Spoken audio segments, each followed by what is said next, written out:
Hi friends, bounce back ఛానల్కి స్వాగతం. Competitive ఎగ్జామ్స్లో అతి ముఖ్యమైనటువంటి సబ్జెక్ట్స్లో ఒకటి జాగ్రఫీ. ఈ జాగ్రఫీలో వరల్డ్ జాగ్రఫీ అనేది కొంత డిఫికల్ట్గా, కొంత కాన్సెప్ట్ బేస్డ్గా, కొంత ఫ్యాక్చువల్ ఇన్ఫర్మేషన్తో ఉంటుంది. కాబట్టి చాలా విషయాలు మీరు క్లాసెస్ వినడం ద్వారా నేర్చుకుంటారు. సో మంచి సబ్జెక్ట్ని మంచి ఎక్స్ప్లెనేషన్తో ఇచ్చే ప్రయత్నంలో భాగంగా ఈ వరల్డ్ జాగ్రఫీ, ప్రపంచ భూగోళ శాస్త్రానికి సంబంధించిన క్లాసెస్ మన యూట్యూబ్ ఛానల్లో ఫ్రీగానే అందిస్తున్నాను. ప్రతి ఒక్కరు కూడా ఉపయోగించుకోండి. సో ఈ ఇన్ఫర్మేషన్ మీ మిత్రులకు కూడా షేర్ చేయండి, వాళ్ళకు కూడా యూజ్ అవుతుంది. సో అందులో భాగంగానే మన ఫ్రీ క్లాసెస్లో భాగంగానే ఈరోజు ఈ వరల్డ్ జాగ్రఫీలో క్లాస్ నెంబర్ 5, 5వ క్లాస్ అయితే డిస్కస్ చేస్తాం. ఈ క్లాస్ నెంబర్ 5లో మనము సౌర కుటుంబం, సోలార్ సిస్టమ్ గురించి నేర్చుకుంటాము. ఈ సోలార్ సిస్టంలో ముఖ్యంగా ఈరోజు గ్రహాల గురించి నేర్చుకుంటాం. ప్రీవియస్ క్లాస్లో మనము సూర్యుడు, సూర్యునికి సంబంధించినటువంటి అనేక అంశాలు నేర్చుకున్నాము. ఈరోజు గ్రహాలకు సంబంధించి నేర్చుకుంటాం. ఇది గ్రహాలకు సంబంధించినటువంటి పార్ట్ 1. దీని తర్వాత ఇంకో క్లాస్ కూడా గ్రహాలకు సంబంధించి ఉంటుంది. ఎందుకంటే 8 గ్రహాల గురించి డీటెయిల్డ్గా, డెప్త్గా ప్రతి పాయింట్ని కూడా కవర్ చేస్తూ క్లాస్ చెప్తున్నాను. ఓకే, సో అందుకే వీడియోని మొత్తం చూడండి, క్లాస్ మొత్తం వినండి ఓపికతో. అదేవిధంగా క్లాస్ విన్న తర్వాత మీకు యూస్ఫుల్ అనిపిస్తే, నచ్చితే కనుక ఖచ్చితంగా మీరు లైక్ చేయండి, షేర్ చేయండి మీ మిత్రులకు. ఇక హైప్ పాయింట్స్ కూడా ఇచ్చే అవకాశం ఉంటే అందరు కూడా హైప్ పాయింట్స్ ఇవ్వండి. ముఖ్యంగా ఈ లైక్, షేరు, హైప్ వీటి ద్వారా మనకు రీచ్ ఎక్కువ ఉంటుంది. దాంతోపాటు మీరు ఛానల్ని సబ్స్క్రైబ్ చేసుకుంటే మీకు రెగ్యులర్గా అప్డేట్స్, క్లాస్ పెట్టిన వెంటనే మీకు నోటిఫికేషన్ వస్తుంది. క్లాసెస్, ఇతర అనేక రకాల అంశాలపైన వీడియోస్ అవన్నీ కూడా రీచ్ అవుతాయి. దాంతోపాటు మీకు వచ్చేటువంటి సబ్జెక్ట్ వైజ్ డౌట్స్, క్లాస్ విన్న తర్వాత వచ్చే డౌట్స్ కానీ, క్వశ్చన్స్ కానీ ఏమున్నా మీరు కామెంట్ రూపంలో తెలియజేయచ్చు. అయితే ఈ అవకాశం ప్రతి ఒక్కరికి లేదు, కేవలం సబ్స్క్రైబర్స్కి మాత్రమే. అంటే మన ఛానల్ని సబ్స్క్రైబ్ చేసుకున్న వాళ్ళకి మాత్రమే కామెంట్ రూపంలో మీ డౌట్స్, క్వశ్చన్స్ అవన్నీ అడిగే అవకాశం ఉంటుంది. సో మీ డౌట్స్ని, క్వశ్చన్స్ని అవన్నీ కూడా నేను రెగ్యులర్గా చదువుతుంటాను. చదివిన తర్వాత అక్కడ రిప్లై కూడా ఇస్తాను. కొన్నిటికి అంటే సబ్జెక్ట్ వైజ్ డౌట్స్ అయితే వాటిని నెక్స్ట్ క్లాసెస్లో కవర్ చేసి చెప్పే ప్రయత్నం కూడా చేస్తాను. సో ఈ అవకాశాన్ని ఉపయోగించుకోండి, ఖచ్చితంగా ఛానల్ని సబ్స్క్రైబ్ చేసుకోండి. ఓకే, ఇక ఆలస్యం చేయకుండా మన క్లాస్లో భాగంగా ఈరోజు సౌర కుటుంబము, సూర్యుని యొక్క కుటుంబము, సోలార్ సిస్టము, దాని గురించి, అందులో గ్రహాల గురించి డిస్కస్ చేద్దాం. సోలార్ సిస్టమ్, ప్లానెట్స్ అంటే గ్రహాలు. సో మనం ప్రీవియస్ క్లాస్లో సూర్యుని గురించి, సూర్యునికి సంబంధించిన బేసిక్ ఇన్ఫర్మేషను, ఫ్యాక్చువల్ డేటా అంటే ఇన్ఫర్మేషను, దాంతోపాటు సూర్యుని యొక్క పొరలు, సౌర తుఫానులు ఇవన్నీ నేర్చుకున్నాం కదా. ఇప్పుడు సూర్యుని కుటుంబంలో పెద్ద అయినటువంటి సూర్యుని గురించి తెలిసింది.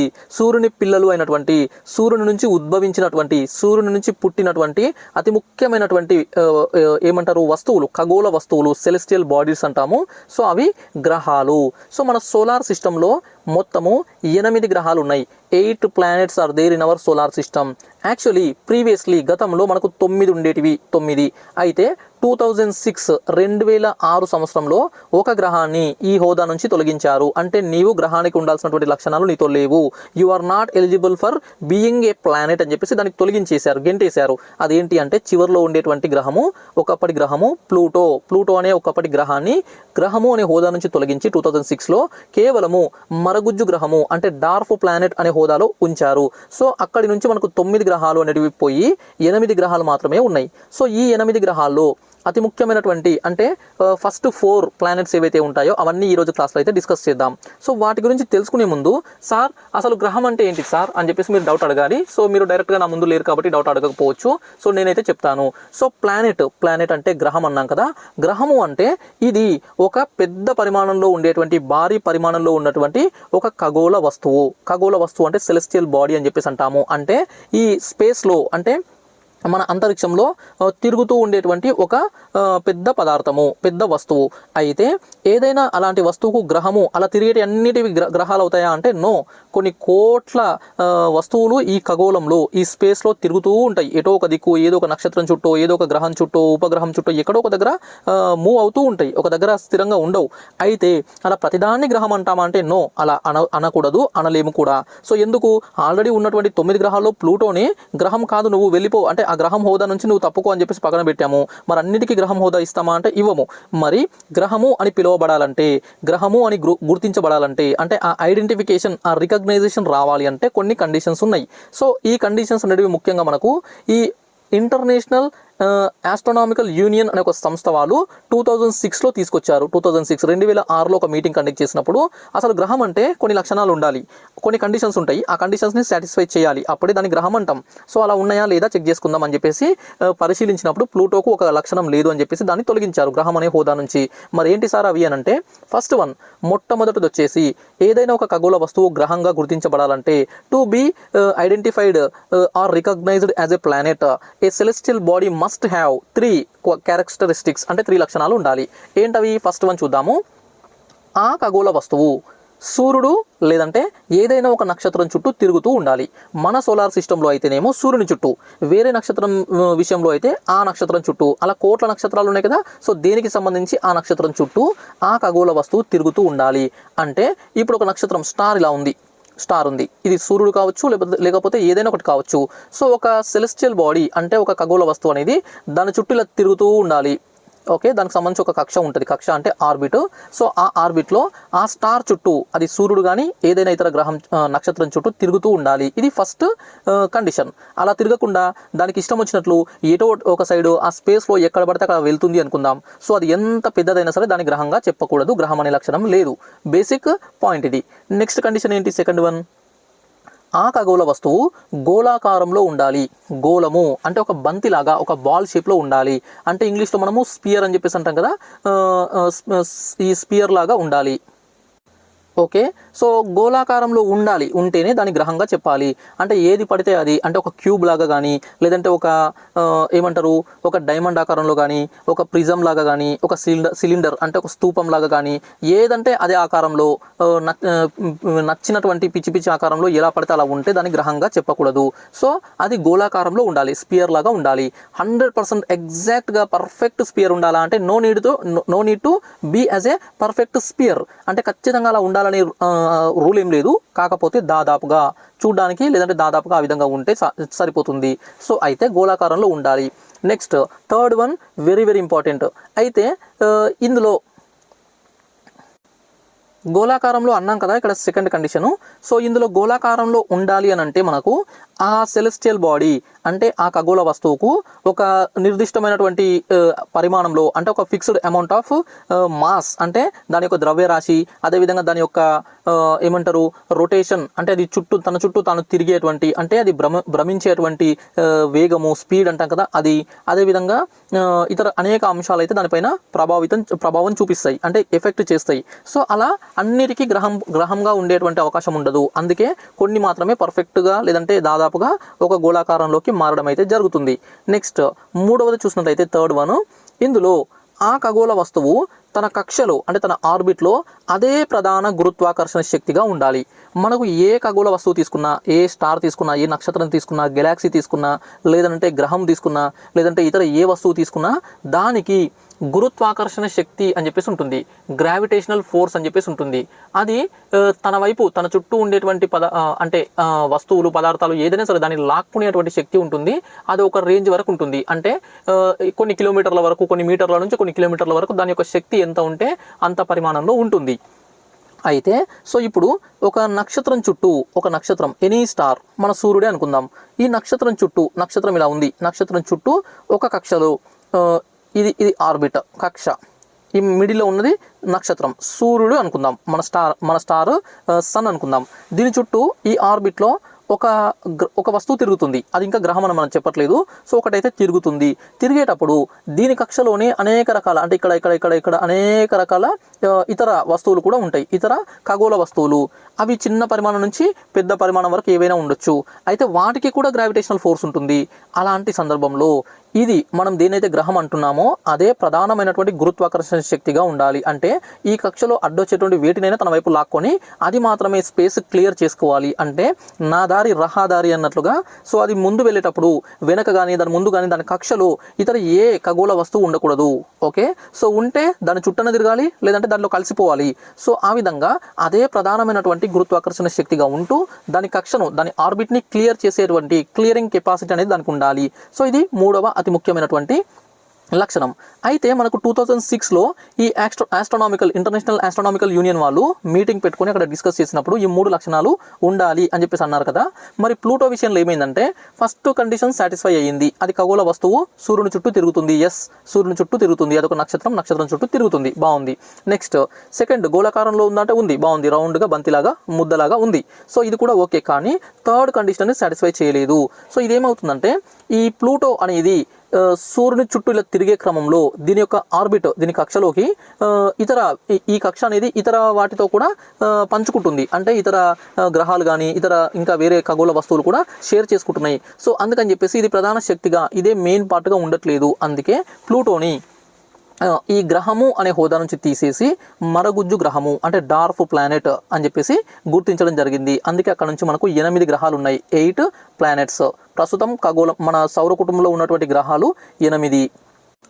ఓకే, చూడండి ఇక్కడ సౌర కుటుంబంలోని మొత్తం గ్రహాలు ప్రస్తుతం ఎన్ని అంటే 8 ప్లానెట్స్ ఉన్నాయి. సో ఏంటవి చూసినట్లయితే ఇక్కడ మీరు ఇక్కడ లెఫ్ట్ సైడ్ చూడండి, సన్ అని చెప్పేసి ఇక్కడ రాశాను కదా, సూర్యుడు. ఓకే, సో సూర్యుడు నక్షత్రం. ఇందులో ఈ సోలార్ సిస్టంలో మనకు ఫస్ట్ వచ్చేది మొదటి గ్రహము బుధుడు, మెర్క్యూరీ అని చెప్పేసి అంటాము ఇంగ్లీష్లో. నెక్స్ట్ వచ్చేది శుక్రుడు అంటే వీనస్. థర్డ్ వన్ వచ్చేసి భూమి, ఎర్త్, ఇంగ్లీష్లో ఎర్త్ అంటాం. నెక్స్ట్ ఫోర్త్ వన్ వచ్చేసి అంగారకుడు అంటే మార్స్ అని చెప్పేసి అంటాం. ఇవి 4 ఒక కేటగిరీ. వీటిని మనము ఇన్నర్ ప్లానెట్స్ అని చెప్పేసి అంటాము, అంతర గ్రహాలు అని చెప్పేసి అంటాం. ఎందుకంటే వీటి బయట సూర్యుని చుట్టూ ఒక లేయర్ ఉంది, ఒక వలయం ఉంది, అంటే ఏమంటారు ఒక సర్కిల్ లాగా కనిపిస్తుంది. అందులో కోట్ల సంఖ్యలో మనకు ఆస్టరాయిడ్స్ అనేటివి కనిపిస్తాయి, గ్రహ శకలాలు అని చెప్పేసి అంటాం. సో దాన్ని అలా తిరగడాన్ని ఒక బెల్ట్ లాగా ఏర్పడి ఉంటుంది కాబట్టి ఆస్ట్రాయిడ్ బెల్ట్ అని చెప్పేసి అంటాం. ఓకే, సో ఇక్కడ మిడిల్లో చూడండి, ఇదంతా కూడా ఆస్ట్రాయిడ్ బెల్ట్. ఇలా స్ట్రేట్గా ఉండదు, మొత్తం సూర్యుని చుట్టూ ఉంటుంది. ఇలా మొత్తం సూర్యుని చుట్టూ రౌండ్గా ఉంటుంది. సో దీని లోపల ఉంటాయి కాబట్టి ఈ ఫస్ట్ 4 గ్రహాలు ఏవైతే ఉన్నాయో వాటిని మనము ఇన్నర్ ప్లానెట్స్, అంతర గ్రహాలు అని చెప్పేసి అంటాం. వాటి బయట ఉన్నటువంటి మిగతా 4 గ్రహాలను అవుటర్ ప్లానెట్స్ అని చెప్పేసి అంటాం, అంటే బాహ్య గ్రహాలు అని చెప్పేసి అంటాం. అంటే వీటికి డిఫరెన్స్ ఏంటంటే ఆస్ట్రాయిడ్ బెల్ట్ లోపల ఉన్నవేమో ఇన్నర్ ప్లానెట్స్, ఆస్ట్రాయిడ్ బెల్ట్ బయట ఉన్నవేమో outer planets. Okay, so outer ప్లానెట్స్లో మనకు బృహస్పతి అనేది కనిపిస్తుంది ఫస్ట్, అంటే 5th సూర్యుడి నుంచి చూసినట్లయితే 5th వన్. అవుటర్ ప్లానెట్స్లో చూసినట్లయితే ఫస్ట్ వన్ బృహస్పతి, దీన్ని గురుడు అని చెప్పేసి కూడా అంటాము. జూపిటర్ అని ఇంగ్లీష్లో పిలుస్తాం. నెక్స్ట్ వచ్చేసి శని గ్రహము, శాటర్న్ అని చెప్పేసి అంటాం. ఆ తర్వాత యురేనస్ అనే గ్రహం వస్తుంది, ఆ తర్వాత నెప్ట్యూన్ అని చెప్పేసి వస్తుంది.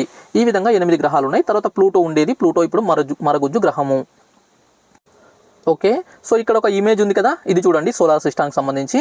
ఇందులో మిడిల్లో సూర్యుడు ఉన్నాడు. సూర్యుడు నుంచి చూసినట్లయితే సో మనకు ఫస్ట్ వచ్చేసి మెర్క్యూరీ కనిపిస్తుంది, మెర్క్యూరీ అనే గ్రహము. తర్వాత వీనస్ కనిపిస్తుంది, అంటే ఫస్ట్ మెర్క్యూరీ అంటే బుధుడు, తర్వాత వీనస్ అంటే శుక్రుడు, తర్వాత ఎర్త్ భూమి, తర్వాత మార్స్ అంటే అంగారకుడు. ఈ 4 ఈ ఆస్ట్రాయిడ్ బెల్ట్ లోపల ఉన్నాయి. ఇక్కడ మీకు కనిపించేది ఇదంతా కూడా asteroid belt. Okay, asteroid belt గ్రహ శకలాలు ఉన్నటువంటి, గ్రహ శకల మేకల అని చెప్పేసి అంటాం. తెలుగు వర్డ్స్ డిఫికల్ట్గా ఉంటాయి. సో గ్రహ శకల మేకల అంటాం, ఆస్ట్రాయిడ్ బెల్ట్ అని చెప్పేసి అంటాం. దీని తర్వాత బయట మనకు జూపిటర్ అనేది కనిపిస్తుంది, అంటే గురుడు లేదంటే బృహస్పతి. తర్వాత శని అనేది కనిపిస్తుంది, శాటర్న్. తర్వాత మనకు యురేనస్ ఉంటుంది, తర్వాత నెప్ట్యూన్ ఉంటుంది. ఇవి మనకు సోలార్ సిస్టంలో ఉన్నటువంటి గ్రహాలు, 8 గ్రహాలు, సూర్యుని చుట్టూ తిరిగేటువంటి గ్రహాలు. ఈ పిక్ లేదంటే ఈ ఇమేజ్ ఏదైతే ఉందో దీన్ని బాగా అబ్జర్వ్ చేయండి. వీటితో పాటు మనకు ఇక్కడ ఆస్ట్రాయిడ్ బెల్ట్లో అనేక ఆస్ట్రాయిడ్స్ ఉన్నాయి, అంటే ఆస్ట్రాయిడ్స్ అంటే గ్రహ శకలాలు. అదేవిధంగా దీంట్లోనే ఉంటాయా, ఇంకెక్కడ ఉండవా అంటే ఇంకా చుట్టుపక్కల స్పేస్లో ఇంకెక్కడైనా ఉండొచ్చు, ఇక్కడ ఉండొచ్చు, ఎక్కడైనా ఉండొచ్చు. ఈ ప్రాంతంలో మాత్రం మనకు భారీ సంఖ్యలో ఒక బెల్ట్ లాగా అందులో ఎక్కువగా కేంద్రీకృతమయ్యి, అంటే అక్కడ కాన్సన్ట్రేట్ అయ్యి ఉన్నాయి. సో నెక్స్ట్ ఇక్కడ చూడండి, ఇక్కడ ఒకటి ఏదో వస్తుంది, ఇవన్నీ తోకచుక్కలు, ఉల్కలు ఇవన్నీ అంటుంటాం. సో వాటి గురించి కూడా మనం నెక్స్ట్ క్లాసెస్లో డిస్కస్ చేస్తాం. సో ఇక్కడ ఇది బేసిక్ ఇమేజ్. ఇందులో మనకైతే సూర్యుని చుట్టూ ఉన్నటువంటి 8 గ్రహాలను అయితే మనం చూస్తున్నాం. నెక్స్ట్ ఈ ఇమేజ్ కూడా ఒకసారి చూడండి. సో ఇందులో మనకు బ్రైట్గా కనిపిస్తుంది, ఇది సూర్యుడు, సన్. అయితే సూర్యుని తర్వాత మనకు గ్రహాల గురించి డిస్కస్ చేస్తున్నాం కదా, వాటి సైజు కంపారిజన్, అంటే వాటి యొక్క పరిమాణాన్ని మనము ఒకదానితో ఒకటి పోలుస్తున్నాము. సూర్యుడు సోలార్ సిస్టంలో అతిపెద్ద భాగం ఏదంటే సూర్యుని తర్వాత మన గ్రహాలు ఉన్నాయి కదా, గ్రహాలలో సో ఫస్ట్ వన్ మనకు పెద్ద వాటిలో అంటే జూపిటర్ వస్తుంది. అత్యంత పెద్ద గ్రహం ఏది సౌర కుటుంబంలో అంటే జూపిటర్. ఈ బృహస్పతి అనేది అతిపెద్ద గ్రహం. ఆ తర్వాత మనకు శని, second largest planet in our solar system. తర్వాత యురేనస్, తర్వాత నెప్ట్యూన్. ఇప్పుడు మీరు ఒక పాయింట్ అబ్జర్వ్ చేశారా, ఈ నాలుగు కూడా అవుటర్ ప్లానెట్స్, ఈ 4 కూడా బాహ్య గ్రహాలు, అంటే ఆస్ట్రాయిడ్ బెల్ట్ బయట ఉన్నటువంటి గ్రహాలు. ఆ తర్వాత మనకు సైజు ప్రకారం చూసినట్లయితే మనకు ఎర్త్, భూమి. సో భూమి అనేది మనకు 5వ పెద్ద గ్రహం, అంటే మనకు జూపిటర్, శాటర్న్, యురేనస్, నెప్ట్యూన్ తర్వాత ఎర్త్ అనేది సైజులో వస్తుంది. నెక్స్ట్ వీనస్ అంటే శుక్రుడు 6th ప్లేస్లో వస్తుంది. తర్వాత మార్స్ అంటే అంగారకుడు 7th, మెర్క్యూరీ బుధుడు లాస్ట్ ప్లేస్. ఇక్కడ కింద అబ్జర్వ్ చేసినట్లయితే చిన్నగా ఉంది చూడండి, మెర్క్యూరీ అంటే బుధుడు, తర్వాత మార్స్ అంటే అంగారకుడు, తర్వాత వీనస్ అంటే శుక్రుడు, తర్వాత భూమి ఎర్త్. చిన్న నుంచి చూసినట్లయితే ఎర్త్ 4th ప్లేస్లో వస్తుంది, పెద్ద నుంచి చూసినట్లయితే ఎర్త్ అంటే భూమి 5th ప్లేస్లో ఉంటుంది. ఇక్కడ గుర్తుపెట్టుకోవాల్సిన మెయిన్ పాయింట్ ఏంటంటే అతి పెద్ద గ్రహం ఏదయ్యా అంటే మనకు Jupiter. Okay, so Jupiter, Brihaspati తెలుగులో గురుడు అని కూడా అంటాం. అతి చిన్నది ఏది అని అంటే మనకు మెర్క్యూరీ అంటే బుధుడు. ఈ తర్వాత మనకు భూమి ఎన్నవది అంటే పెద్ద నుంచి చూసినట్లయితే 5వది, చిన్న నుంచి చూస్తే 4వ ప్లేస్లో ఉంటుంది. సో ఇదంతా సైజు కంపారిజన్, పెద్ద గ్రహం నుంచి చిన్న గ్రహము. సూర్యుడు అత్యంత పెద్ద భాగము సౌర కుటుంబంలో. ఓకే, ఇప్పుడు మనం ఏం చేద్దామంటే ఈ అంతర గ్రహాలు ఏవైతే ఉన్నాయో ఇన్నర్ ప్లానెట్స్ మరియు బాహ్య గ్రహాలు ఏవైతే ఉన్నాయో అవుటర్ ప్లానెట్స్, వీటి మధ్యలో పోలికలు లేదంటే భేదాలు అంటే వాటి మధ్యలో కంపారిజను, వాటి మధ్యలో సిమిలారిటీస్ డిఫరెన్సెస్ అన్ని చూద్దాము, వాటిని కంపేర్ చేద్దాం. సో కంపేర్ చేసినప్పుడు అనేక అంశాలు మనం అబ్జర్వ్ చేయొచ్చు. సో ఫస్ట్ వన్ మనకి ఇక్కడ అంశము అంటే దానికి సంబంధించినటువంటి ఏదో ఒక ఏమంటారు క్యారెక్టరు. నెక్స్ట్ అంతర గ్రహాలు అంటే ఇన్నర్ ప్లానెట్స్, బాహ్య గ్రహాలు అంటే అవుటర్ ప్లానెట్స్ అని ఈ విధంగా తీసుకున్నాం. ఫస్ట్ వచ్చేసి కూర్పు అంటే కంపోజిషన్ అంటే అది ఎలా ఏర్పడింది, ఎలాంటి పదార్థాలతో ఉంది అని చెప్పేసి చూసినట్లయితే అంతర గ్రహాల విషయానికి వస్తే ఇన్నర్ ప్లానెట్స్ అన్నీ కూడా రాతితో అంటే మనకు ఈ స్టోన్ ఉంటుంది కదా, స్టోన్తోన, అదేవిధంగా లోహాలు అంటే ఈ మెటల్స్తోనే ఏర్పడి ఉంటుంది. ఎక్కువగా మనకు స్టోన్ అండ్ మెటల్స్ అనేటివి కనిపిస్తాయి. అంటే అది బుధుడు, శుక్రుడు, అంగారకుడు, భూమి ఇవన్నీ కూడా. నెక్స్ట్ మన బాహ్య గ్రహాల విషయానికి వస్తే ఈ బృహస్పతి నుంచి మనకు నెప్ట్యూన్ వరకు చూసినట్లయితే అందులో ఎక్కువగా వాయువులు ఉంటాయి, హైడ్రోజన్, హీలియం వంటి వాయువులు ఎక్కువగా ఉంటాయి. అదేవిధంగా మంచు, ఐస్ అనేది ఎక్కువగా కనిపిస్తుంటుంది. నెక్స్ట్ సైజు విషయానికి వస్తే అంతర గ్రహాలు చిన్నవి, ఇందాక చూసాం కదా చిన్న చిన్న గ్రహాలు ఇవి. బాహ్య గ్రహాలన్నీ కూడా 4 కూడా పరిమాణంలో పెద్దవి. ఓకే, నెక్స్ట్ ఉపరితలం సర్ఫేస్ అంటే ఈ గ్రహాల యొక్క సర్ఫేస్ ఎట్లా ఉంటుంది అని అంటే అంతర గ్రహాల విషయానికి వస్తే బుధుడు, శుక్రుడు, భూమి, అంగారకుడు వీటి విషయానికి వస్తే మోస్ట్లీ ఘన రూపంలో ఉంటుంది అంటే సాలిడ్ స్టేట్లో ఉంటుంది. అదే అవుటర్ ప్లానెట్స్ విషయానికి వస్తే మనకు గ్యాస్ అదేవిధంగా లిక్విడ్ లేయర్స్ రూపంలో ఉంటుంది. నెక్స్ట్ డెన్సిటీ సాంద్రత విషయానికి వస్తే మనకు ఎక్కువ సాంద్రత కలిగి ఉంటాయి ఏవి అంతర గ్రహాలు, లోపల ఉండేటువంటి గ్రహాలు. అది సాధారణంగా 3.9 నుంచి 5.5 గ్రామ్స్ పర్ సెంటీమీటర్ క్యూబ్ అని చెప్పేసి అంటాం. ఒక సెంటీమీటర్ క్యూబ్లో 3.9 నుంచి 5.5 గ్రాముల మనకు ఘన పదార్థం అయితే ఉంటుంది. సో ఈ విధంగా సాంద్రత డెన్సిటీ ఈ విధంగా ఉంటుంది, ఎక్కువ డెన్సిటీ ఉంటుంది. సింపుల్గా చెప్పాలంటే ఇన్నర్ ప్లానెట్స్కి ఎక్కువ డెన్సిటీ ఉంటుంది అంటే సాంద్రత ఎక్కువ, అవుటర్ ప్లానెట్స్కి వచ్చేసి సాంద్రత తక్కువ. నెక్స్ట్ ఉష్ణోగ్రత టెంపరేచర్ విషయానికి వస్తే యావరేజ్ టెంపరేచర్ సగటు ఉష్ణోగ్రత తీసుకున్నట్లయితే ఇన్నర్ ప్లానెట్స్కు చూసినట్లయితే సగటు ఉష్ణోగ్రతలు ఎక్కువగా ఉంటాయి. అదే అవుటర్ ప్లానెట్స్కి తీసుకున్నట్లయితే యావరేజ్ టెంపరేచర్స్ చాలా తక్కువగా ఉంటాయి. నెక్స్ట్ అయస్కాంత క్షేత్రం అంటే ఈ మ్యాగ్నెటిక్ ఫీల్డ్ ఎట్లా ఉంటుంది చూసినట్లయితే మనకు ఇన్నర్ ప్లానెట్స్లో మనకు బలహీనంగా ఉంటుంది అంటే వీక్గా ఉంటుంది, లేదంటే అసలే మ్యాగ్నెటిక్ ఫీల్డ్ ఉండదు సాధారణంగా, ఎక్సెప్ట్ ఎర్త్. భూమి విషయానికి వస్తే మాత్రం మినహాయింపు ఉంది. భూమికి ప్రత్యేకమైనటువంటి కొంత స్ట్రాంగ్గానే ఉన్నటువంటి మ్యాగ్నెటిక్ ఫీల్డ్ అయస్కాంత క్షేత్రం అయితే ఉంటుంది. అది మినహాయిస్తే మిగతా వాటికి సాధారణంగా బలహీనం లేదంటే అసలే ఉండదు. అదే బాహ్య గ్రహాల విషయానికి వస్తే అవుటర్ ప్లానెట్స్ విషయానికి వస్తే బలమైన అయస్కాంత క్షేత్రం ఉంటుంది అంటే very powerful strong magnetic field అయితే వాటికి ఉంటుంది. నెక్స్ట్ కక్ష అంటే ఆర్బిట్. ఈ కక్ష విషయానికి వస్తే సూర్యుని చుట్టూ చిన్న చిన్న కక్షలు ఏర్పాటు చేసుకొని ఉంటాయి. ఎందుకంటే సూర్యునికి దగ్గరగా ఉంటాయి కాబట్టి వాటి యొక్క ప్యాత్. ఇప్పుడు మనం ఒక టెంపుల్ ఉంది, టెంపుల్కి దగ్గర నుంచి తిరిగామనుకోండి, టెంపుల్ చుట్టూ ప్రదక్షిణలు, మనకు ఆ ప్యాత్ అనేది తక్కువ ఉంటుంది, తక్కువ లెంత్ తక్కువ డిస్టెన్స్ ఉంటుంది, తొందరగా కంప్లీట్ చేస్తాం. అదే చాలా డిస్టెన్స్ నుంచి దూరం నుంచి తిరుగుతున్నాం అనుకోండి, అప్పుడు ఆ ప్యాత్ అనేది పెద్దగా ఉంటుంది. సో అందుకే ఈ కక్ష అనేది ఆర్బిట్ అనేది చిన్నగా ఉంటుంది ఈ ఇన్నర్ ప్లానెట్స్కి. అదే అవుటర్ ప్లానెట్స్ విషయానికి వస్తే లాంగ్ ఉంటుంది, పెద్దగా ఉంటుంది, చుట్టూ తిరిగి వచ్చేంత వరకు చాలా పెద్ద డిస్టెన్స్ అవుతుంది ఇది. నెక్స్ట్ కక్ష వేగము అంటే ఈ ఆర్బిట్లో అవి తిరుగుతుంటాయి కదా, సో ఆ తిరిగేటువంటి స్పీడ్ చూసినట్లయితే ఇన్నర్ ప్లానెట్స్ విషయంలో ఎక్కువ ఉంటుంది, అవుటర్ ప్లానెట్స్ విషయంలో తక్కువ ఉంటుంది. నెక్స్ట్ భ్రమణం మీన్స్ రొటేట్ అవ్వడం. ఇప్పుడు ఈ భూమి కావచ్చు, అంగారకుడు కావచ్చు, బృహస్పతి కావచ్చు, ఈ ప్లానెట్స్ ఏవైతే ఉన్నాయో ఇవన్నీ ఇట్లా ఫిక్స్డ్గా ఫిక్స్ చేసినట్లు ఉండవు. అవి వాటి చుట్టూ అవి తన చుట్టూ తానే రౌండ్గా బొంగరం తిరిగినట్లుగా తిరుగుతూ ఉంటాయి. సో అలా రొటేట్ అవుతూ ఉంటాయి. సో అలా భ్రమణం చెందడము అనేది మామూలుగా మనకు ఇన్నర్ ప్లానెట్స్ విషయంలో తక్కువ ఉంటుంది, అవుటర్ ప్లానెట్స్ విషయంలో మనకైతే ఎక్కువగా కనిపిస్తుంది. ఓకే, ఈ పాయింట్. నెక్స్ట్ వలయాలు, రింగ్స్. ఈ ప్లానెట్స్ చుట్టూ కొన్ని రింగ్స్ లాగా కనిపిస్తాయి, అన్నిటికీ కాదు కొన్నిటికి. సో ఆ రింగ్స్ అనేటివి ఇన్నర్ ప్లానెట్స్కి లేవు. బుధుడు శుక్రుడు అంగారకుడు భూమి ఈ 4 ప్లానెట్స్కి ఈ వలయాలు రింగ్స్ లేవు. అవుటర్ ప్లానెట్స్ అయినటువంటి గురుడు లేదా బృహస్పతి, శని, యురేనస్, నెప్ట్యూన్ ఈ 4టికి కూడా వలయాలు ఉన్నాయి. ప్రీవియస్గా ఏదో ఒక ఎగ్జామ్లో అడిగారు ఈ క్రింది గ్రహాలలో వలయం అంటే ఈ రింగ్ అనేది అంటాం కదా, వలయము లేనటువంటి గ్రహం ఏది అని చెప్పేసి ఇచ్చారు. సో అక్కడ 4 or 5 ఆప్షన్స్ ఇచ్చారు. అందులో మనకు అవుటర్ ప్లానెట్స్ ఇచ్చారు, ఒకటి మాత్రం ఇన్నర్ ప్లానెట్ ఇవ్వడం జరిగింది. సో ఇక్కడ మనకు ఈ ఇన్నర్ ప్లానెట్స్కి వలయాలు లేవు అనే ఒక కాన్సెప్ట్ తెలిసినా, లేదంటే కేవలం అవుటర్ ప్లానెట్స్ ఆ 4 ఉన్నాయని తెలిసినా ఈజీగా ఆన్సర్ చేయొచ్చు. అక్కడ పేర్లు ప్రత్యేకంగా గుర్తుపెట్టుకోకపోయినా ఈ టాపిక్ ఇట్లా గుర్తుపెట్టుకున్నా ఏది ఇన్నర్ ప్లానెట్ ఏది అవుటర్ ప్లానెట్ అని తెలిసినా కూడా మనం ఆన్సర్ చేయొచ్చు. నెక్స్ట్ ఉపగ్రహాలు శాటిలైట్స్ అని చెప్పేసి అంటాం, మూన్స్ అని చెప్పేసి కూడా అంటుంటాము. సో ఉపగ్రహాల విషయంలో ఇన్నర్ ప్లానెట్స్కి అంతర్గ్రహాలకు తక్కువ లేదంటే అసలే ఉండవు. సో చూసినట్లయితే మనకు బుధుడు మెర్క్యూరీకి ఏమంటారు శాటిలైట్ లేదు, అంటే మూన్ న్యాచురల్ శాటిలైట్ అంటే సహజ ఉపగ్రహం లేదు. అదేవిధంగా శుక్రగ్రహానికి కూడా ఉపగ్రహం లేదు. భూమికి ఒకే ఒక ఉపగ్రహం మన చంద్రుడు ఉన్నాడు. నెక్స్ట్ మార్స్కి అంగారక గ్రహానికి 2 అంటే 2 మూన్స్ లేదంటే 2 శాటిలైట్స్ ఉన్నాయి. సో అంటే తక్కువ సంఖ్యలో ఉన్నాయి, లేదంటే అసలే లేవు. అదే అవుటర్ ప్లానెట్స్ చూసినట్లయితే అన్నిటికీ 4 గ్రహాలు కూడా ఉన్నాయి, అవి కూడా ఎక్కువ సంఖ్యలో ఉన్నాయి. ఎగ్జాంపుల్ చూసినట్లయితే మనకు బృహస్పతి అంటాం కదా, గురుడు అంటాం కదా, దానికి 79 ఉపగ్రహాలు ఉన్నాయి. అంటే దాని చుట్టూ తిరిగేటువంటి మెయిన్ మళ్ళీ ఖగోళ వస్తువులు 79 ఉన్నాయి. శని విషయానికి వస్తే 83 వరకు ఉన్నాయి. సో ఈ విధంగా ఎక్కువగా ఉన్నాయి. యురేనస్కు నెప్ట్యూన్కి వాటి కూడా ఉన్నాయి. So multiple నంబర్స్లో. సో ఇది ఇక వాతావరణం విషయానికి వస్తే, వాతావరణం అంటే అట్మాస్ఫియర్ మనకు ఇన్నర్ ప్లానెట్స్లో పలుచగా ఉంటుంది, అంటే చాలా థిన్గా ఉంటుంది. ఎక్సెప్ట్ వీనస్ అండ్ ఎర్త్ అంటే మనకు ఈ శుక్రుడు భూమి విషయంలో కొంత ఎక్కువగా ఉంటుంది. సో మిగతా వాటికి చాలా తక్కువ గాఢతతో తక్కువ పలుచగా మనకు వాతావరణం ఉంటుంది.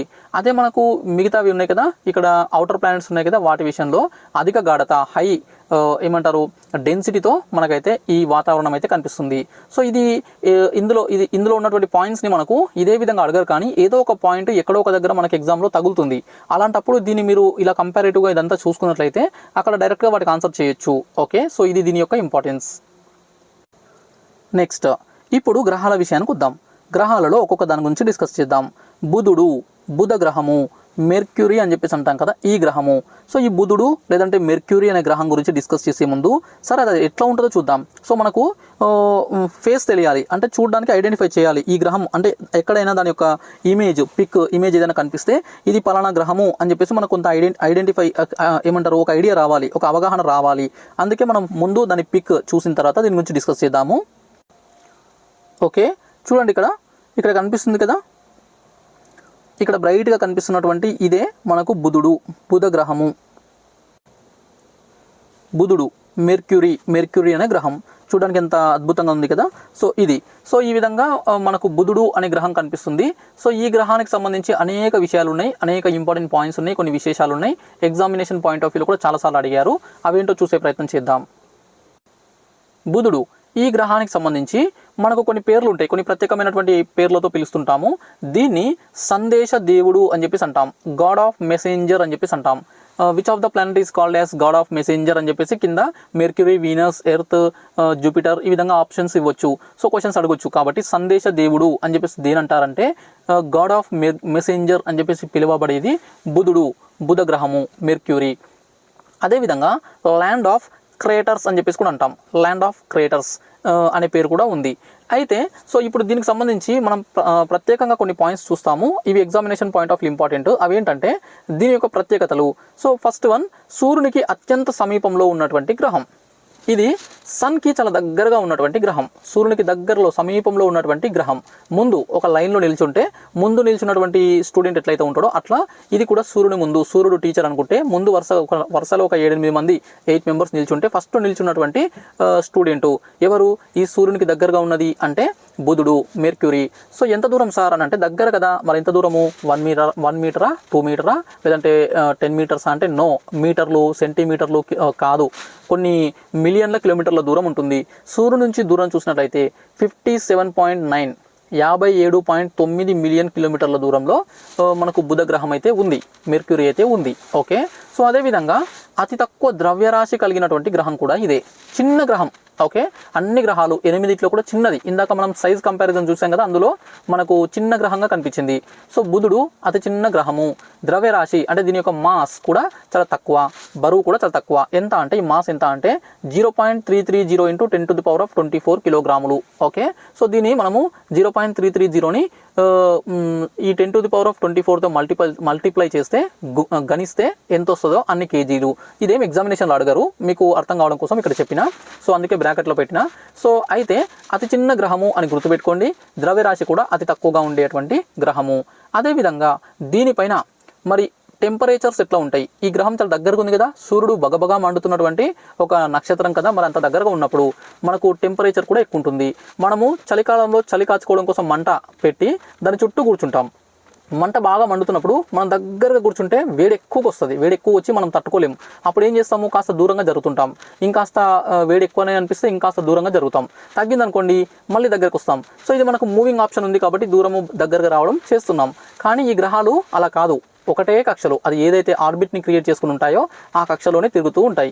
ఈ ప్రాసెస్లో మనకు బుధుడు దగ్గరగా ఉన్నాడు కాబట్టి ఎక్కువగా వేడిని గ్రహిస్తాడు మనకు జనరల్గానే. సో మరి ఎంత యావరేజ్ టెంపరేచర్ ఎంత బుధ గ్రహం పైన మెర్క్యూరీ పైన చూసినట్లయితే average temperature 167 degree centigrade, 167 degree centigrade అనేది అక్కడ సగటు ఉష్ణోగ్రత యావరేజ్. అంటే అదే ఫిక్స్డ్ కాదు. సో పగటి సమయంలో డే టైంలో ఎక్కువ ఉంటుంది, నైట్ టైంలో తక్కువ ఉంటుంది. సో పగటి సమయంలో మనకు 430 డిగ్రీ సెంటిగ్రేడ్ వరకు ఉంటుంది. మన భూమి పైన సమ్మర్లో బాగా అంటే ఎండలు ఉన్నప్పుడు ఒక 45, 46, 47 డిగ్రీల సెంటిగ్రేడ్ వచ్చినప్పుడు మనం తట్టుకోలేకపోతాం.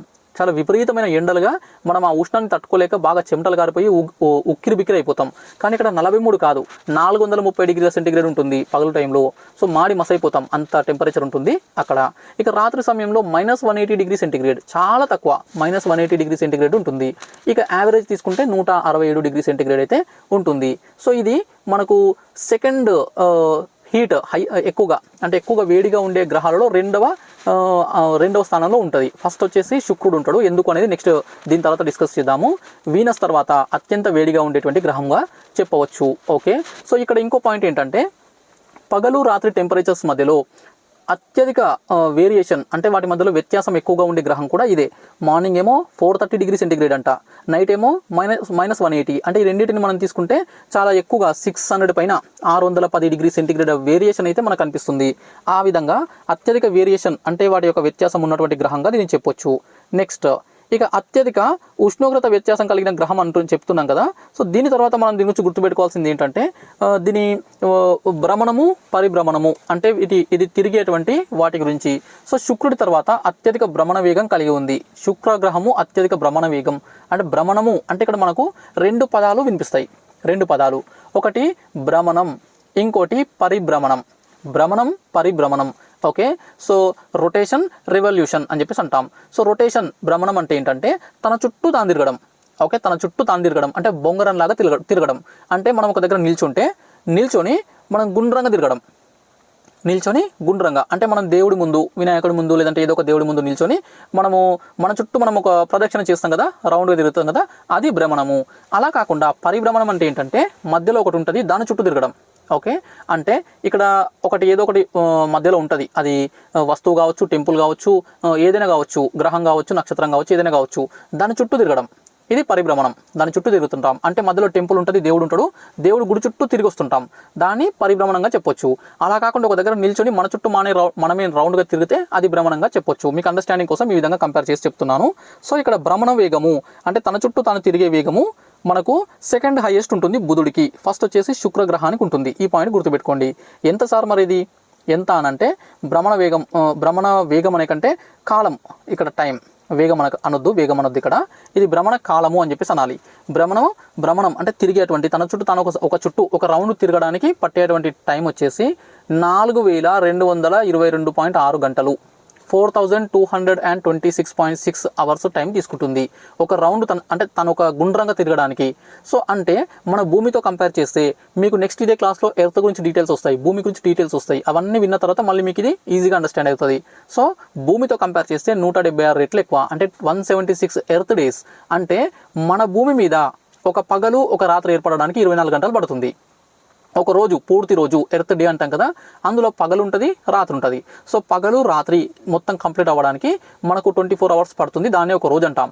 అదే మనకు బుధుడి పైనకి వెళ్తే అంటే బుధ గ్రహం పైనకి వెళ్తే పగలు రాత్రి రెండు కంప్లీట్ అవ్వడానికి 4222.6 గంటలు పడుతుంది. అంటే మన భూమి పైన ఒక రోజు అనేది ఏదైతే ఉందో అట్లాంటివి అక్కడ 176 రోజులు అయితే ఒక పగలు అయిపోయి ఒక రాత్రి అయిపోయి ఒక డే కంప్లీట్ అవుతుంది. అది గుర్తుపెట్టుకోండి.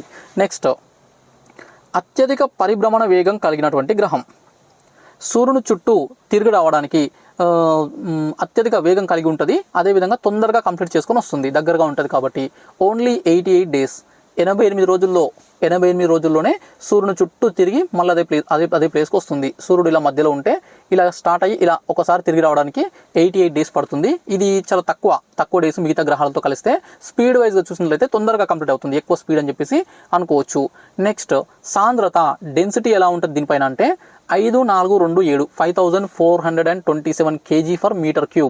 అంటే ఇప్పుడు దీనిపైన పదార్థాన్ని అంటే ఇక్కడ ఈ బుధుడు అనే గ్రహాన్ని ఒక మీటర్ క్యూబ్ అంటే ఒక ఘనం రూపంలో తీసుకున్నట్లయితే ఒక మీటరు అంటే పొడవు దీని డయాగ్రామ్ ఇలా. ఓకే, ఇలా చూడండి. ఇప్పుడు ఇది ఒక క్యూబ్. ఈ క్యూబ్ రూపంలో దీని కనుక ఈ బుధ గ్రహాన్ని తీసుకున్నట్లయితే ఒక మీటర్ క్యూబ్ ఇలా పైకి మీటరే, పొడవు వెడల్పు ఎత్తు అంతా కూడా మీటర్ తీసుకున్నట్లయితే అంత భాగం తీసుకుంటే అది 5427 kgs వెయిట్ అయితే చూపిస్తుంది. సో దీని యొక్క సింపుల్గా చెప్పాలంటే డెన్సిటీ. మీకు ఇదంతా అర్థం కావాలని చెప్పేసి టకటక పాయింట్స్ ఒకటి చదువుకుంటూ పోకుండా వాటి గురించి ఎక్స్ప్లెయిన్ చేస్తున్నా. సో సాంద్రత అంటే ఏంటి అనేది మీకు ఫిజిక్స్లో వస్తుంది జనరల్గా. సో అయితే మనం ఒక పరిమాణము పొడవు వెడల్పు ఎత్తు ఈ 3 డైమెన్షనల్లో తీసుకుంటే మీటర్ క్యూబ్ అని చెప్పేసి ఇక్కడ తీసుకుంటే అంటే పొడవు మీటరే, వెడల్పు మీటరే, ఎత్తు మీటరే అంత పరిమాణంలో తీసుకుంటే అది బుధుడు అయితే 5427 kgs వెయిట్ అయితే వస్తుంది. ఓకే, ఇది. సో దాన్నే సాంద్రత అంటాం. Next, gravity. బుధ గ్రహానికి కూడా గ్రావిటీ ఉంటుంది, తన వైపు లాక్కునే శక్తి ఉంటుంది. అదెంత అంటే 3.7 m/s² అని చెప్పేసి అంటాం, 3.7. నెక్స్ట్, ఉపగ్రహాల సంఖ్య ఏమైనా ఉన్నాయా? మూన్స్, న్యాచురల్ శాటిలైట్స్ ఏమైనా ఉన్నాయా అంటే లేవు.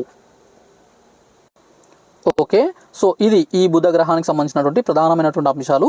ఎగ్జామినేషన్ పాయింట్ ఆఫ్ వ్యూలో ఏదో ఒక ఎగ్జామ్లో అడిగే అవకాశం అయితే ఉంటుంది. నెక్స్ట్,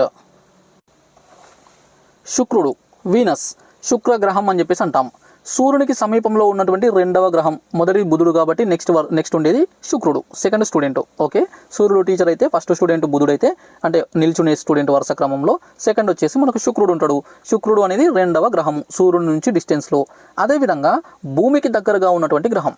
మన భూమికి అంటే మనకు భూమి అనేది థర్డ్ ప్లేస్లో ఉంది కదా. థర్డ్ ప్లేస్లో ఉన్నప్పుడు భూమికి ముందు భూమికి వెనక గ్రహాలు ఉన్నాయి కదా. సో అలాంటప్పుడు భూమికి దగ్గరగా ఎవరు ఉంటారు అంటే ముందేమో మనకు శుక్రుడు ఉన్నాడు, వెనకనేమో అంగారకుడు మార్స్ ఉన్నారు. సో డిస్టెన్స్ అనేది మార్స్కి ఎర్త్కి మధ్య కంటే ఎర్త్కి వీనస్కి మధ్యలో తక్కువ. అంటే మన భూమికి దగ్గరగా ఉన్నటువంటి గ్రహం ఏది అంటే శుక్రుడు. ఓకే, ఇది కూడా గుర్తుపెట్టుకోండి. నెక్స్ట్, శుక్రునికి ఒక ప్రత్యేకమైనటువంటి పేరుంది, ఒక గుర్తింపు ఉంది. అదేంటంటే ఉదయం తార, సాయంత్రం తార అని చెప్పేసి అంటారు. చాలాసార్లు ఎగ్జామినేషన్లో అడిగారు. ఉదయం తార, సాయంత్రం తార అని పిలువబడేటువంటి గ్రహం ఏది అని అంటే శుక్రుడు, Venus. Morning star and evening star. కొన్నిసార్లు ఓన్లీ మార్నింగ్ స్టార్ ఇస్తారు, కొన్నిసార్లు ఓన్లీ ఈవినింగ్ స్టార్ ఇస్తారు, కొన్నిసార్లు morning star and evening star అని ఇస్తారు. ఎలా అయినా ఇవ్వచ్చు. సో ఇలా ఉన్నటువంటి రికగ్నైజేషన్ దేనికి ఉందంటే శుక్రుడు, వీనస్ అనే గ్రహము. ఓకే, సో మనకు అంటే మార్నింగ్ టైంలో చూసినట్లయితే తూర్పు వైపున, ఈవినింగ్ టైంలో మనకు పడమర అంటే వెస్టర్న్ డైరెక్షన్లో మనకు ఈ శుక్రుడు అనే గ్రహం అయితే ఉంటుంది. ఓకే, నెక్స్ట్, ఈ శుక్రగ్రహాన్ని భూమి యొక్క కవల అని చెప్పేసి అంటాం. ఇది కూడా అడిగారు ఎగ్జామినేషన్లో. Okay, which of the following planet is called as twin of the earth. ఈ విధంగా క్వశ్చన్స్ రకరకాలుగా ఫ్రేమ్ చేస్తుంటారు. సో ఆ విధంగా శుక్రగ్రహాన్ని భూమి యొక్క కవల గ్రహంగా పిలుస్తుంటారు. కవలలు అంటే తెలుసు కదా. సో దాదాపుగా అనేక అంశాలలో అంటే ఫిజికల్గా చూడడానికి కానీ కొన్ని లక్షణాలు కానీ అవన్నీ కూడా సేమ్గా కనిపిస్తుంటాయి, ఎక్కువగా మ్యాచ్ అవుతుంటాయి, ఒకటే రకంగా ఉండేటువంటి లక్షణాలు ఎక్కువ ఉంటాయి. సో కవల అంటే ఇంకంతే మీకు అర్థమైపోతుంది. సో కవల గ్రహము ఎర్త్ యొక్క ట్విన్ అని చెప్పేసి అంటుంటాం. సో ఏది శుక్రుడు. ఎందుకు సార్, ఎందుకు ట్విన్ అంటారు, ఏమున్నాయి సార్ లక్షణాలు అని అంటే పరిమాణము అంటే సైజు, ద్రవ్యరాశి అంటే మాస్, సాంద్రత అంటే డెన్సిటీ, అదేవిధంగా గ్రావిటీ కూడా అంటే గురుత్వాకర్షణ శక్తి కూడా, ఇతర అనేక అంశాలలో కూడా సారూప్యత అంటే రెండింటికి మధ్యలో ఎక్కువగా కూడా వేరియేషన్ లేదు, దాదాపుగా ఈక్వల్గా దగ్గరగా కనిపిస్తుంటాయి. అందుకే సమీప లక్షణాలు ఉంటాయి, దగ్గర లక్షణాలు ఉంటాయి. So same qualities, same quantities, same number ఉంటుంది కాబట్టి, సేమ్ అంటే ఎగ్జాక్ట్గా కాదు, నియరెస్ట్ సో అందుకని వీటిని కవల గ్రహాలు, అంటే ఈ శుక్ర గ్రహాన్ని భూమి యొక్క కవలగా చెప్తుంటారు. సో అందుకే ఇక్కడ కంపేర్ చేద్దాము. 3 ఇంపార్టెంట్ క్యారెక్టరిస్టిక్స్ చూసినట్లయితే భూమి, అదేవిధంగా శుక్రుడు. పరిమాణం అంటే ఇక్కడ ముఖ్యంగా మనము డయామీటర్ తీసుకుంటున్నాం, అంటే వ్యాసం. ఇప్పుడు ఇది భూమి, ఇది శుక్రుడు. సో ఈ డయామీటర్, ఈ లెంత్ ఉంటుంది కదా, ఒక పాయింట్ నుంచి ఒక పాయింట్కి మిడిల్లో, సో దీన్ని డయామీటర్ అని చెప్పేసి అంటాం. సో ఇక్కడ కూడా డయామీటర్ తీసుకున్నట్లయితే, రెండింటిని కంపేర్ చేసినట్లయితే భూమి 12,756 కిలోమీటర్ల వ్యాసం కలిగి ఉంది. మన ఎర్త్ యొక్క ఏమంటారు డయామీటర్ ఎంత అంటే 12,756. అంటే ఇక్కడ ఏంటంటే జస్ట్ మీకు అర్థం కావడం కోసం చెప్తున్నా, మీరు ఇక్కడ నిల్చున్నటువంటి ప్లేస్లోనే ఒక రంధ్రం చేసుకుంటూ భూమిలోకి వెళ్ళిపోయారు అనుకుందాం. ఓకే, అలా వెళ్తూ ఉంటే సో చివరికి మళ్ళీ మనము భూమికి అవతల వైపున, ఎగ్జాక్ట్గా ఆపోజిట్ డైరెక్షన్ ఎక్కడైతే ఉందో అవతల వైపున బయటకు వస్తాం. అలా బయటకు వచ్చినప్పుడు ఈ డిస్టెన్స్ ఎంత కవర్ చేసినాము, ఇక్కడ నుంచి అక్కడ వరకు ఎంత డిస్టెన్స్ ఉందని చూసినట్లయితే 12,756 కిలోమీటర్లు అనేది వస్తుంది. ఓకే, ఇది వ్యాసం అని చెప్పేసి అంటాం. 12,756 కిలోమీటర్స్ డయామీటర్ కలిగి ఉంది భూమి. మరి శుక్రుడు ఆల్మోస్ట్ అంతే, 12,104, చాలా దగ్గరకు ఉంది. ఇక్కడ వేరియేషన్ ఎక్కువగా లేదు. నెక్స్ట్ ద్రవ్యరాశి చూసినట్లయితే, ద్రవ్యరాశి మనకు 5.97 × 10⁻24 kgs, అంటే భూమి యొక్క బరువు అనుకోవచ్చు ద్రవ్యరాశి, మాస్. అదే శుక్రుడికి తీసుకున్నట్లయితే 4.87, దాదాపుగా దగ్గర ఉంది. ఓకే, 4.87 × 10⁻24. నెక్స్ట్ సాంద్రత, డెన్సిటీ, భూమి 5514 kg/m3. అదే మనకు శుక్రుడు 5243 kg/m3, అంటే ఇది కూడా దాదాపుగా సమానంగానే ఉంది. అదేవిధంగా మనకు గ్రావిటీ కావచ్చు, ఇంకా అనేక అంశాలు ఉంటాయి, వాటిలో కూడా దగ్గరగా కనిపిస్తుంటుంది. అందుకే మనకు కవల గ్రహంగా చెప్తుంటాం. ఇక అతి ముఖ్యమైనటువంటి పాయింట్ ఏంటంటే, మన సోలార్ సిస్టంలో గ్రహాలు ఉన్నాయి కదా, గ్రహాలలో అత్యంత ప్రకాశవంతమైనటువంటి గ్రహం ఏది అంటే చాలా బ్రైట్గా కనిపించేటువంటి గ్రహం ఏది అని అంటే ఈ శుక్రుడే, వీనస్, శుక్రగ్రహము. అదేవిధంగా మనం ఆకాశంలో చూసినట్లయితే మనకు చంద్రుడు, జాబిల్లి, అదేవిధంగా నక్షత్రాలు, అదేవిధంగా ఈ కొన్ని గ్రహాలు కూడా కనిపిస్తుంటాయి. అందులో మనకు ఆకాశంలో బ్రైట్గా ఉండే వాటిలో చంద్రుని తర్వాత మనకు నెక్స్ట్ వచ్చేసి ఈ శుక్రుడే కనిపిస్తాడు. అంటే ఒక నక్షత్రం లాగా, ఒక స్టార్ లాగా కనిపిస్తారు. కానీ మనకు ఈ గ్రహం అత్యంత వెలుతురుతో కనిపిస్తుంటుంది. చంద్రుడు ఎక్కువగా వెలుతురు, అంటే సూర్యుడిని పక్కన పెడదాం. ఇక్కడ సూర్యుడు స్టార్, సూర్యుడు గురించి మనం అయిపోయింది టాపిక్.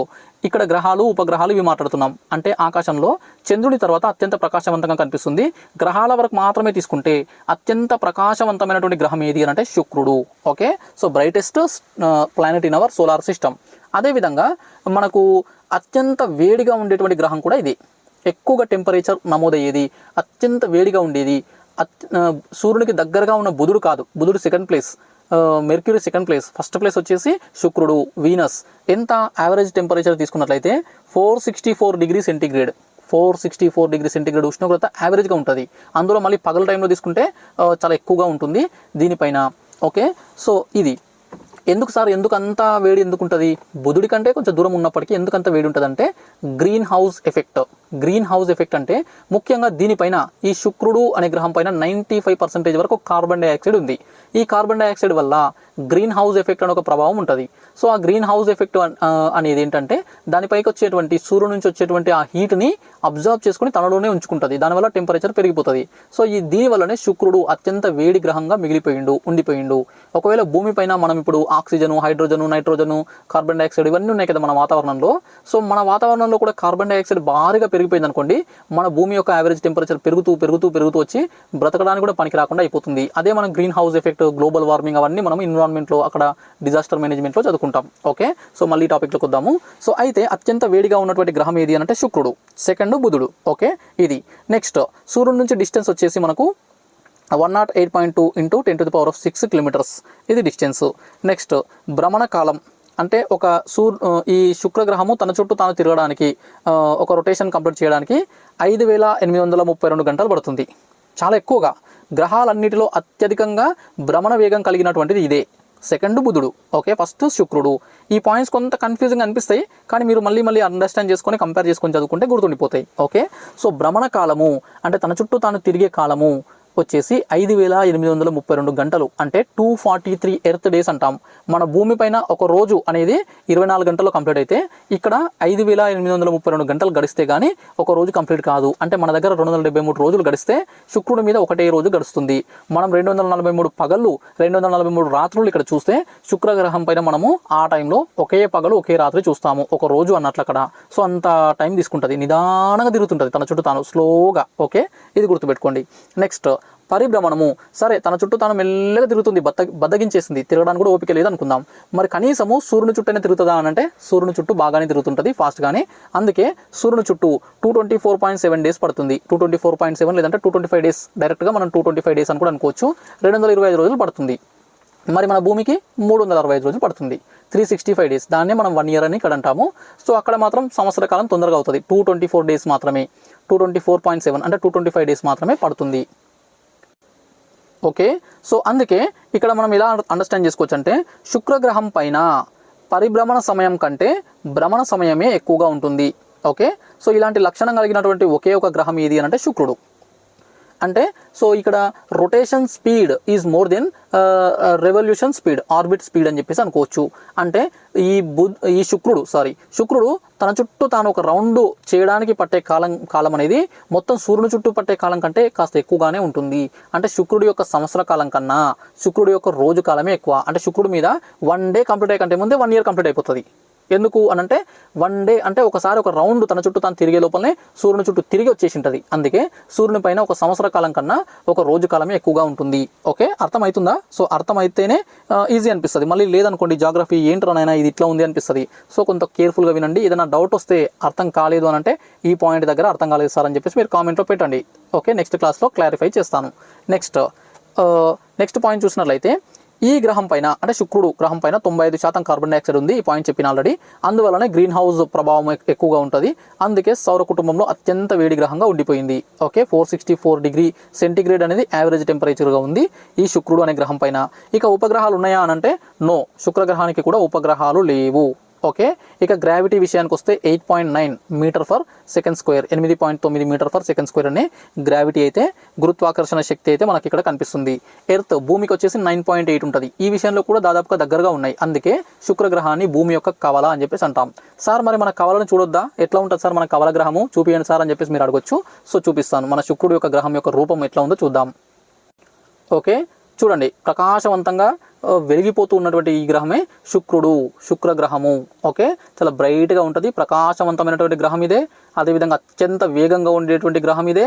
అదేవిధంగా రోజు కాలము సంవత్సర కాలం కంటే ఎక్కువగా ఉండేటువంటి గ్రహం కూడా ఇదే. ఓకే, ఇలా అనేక రకాల కొన్ని ప్రత్యేకతలు ఉన్నటువంటి గ్రహము.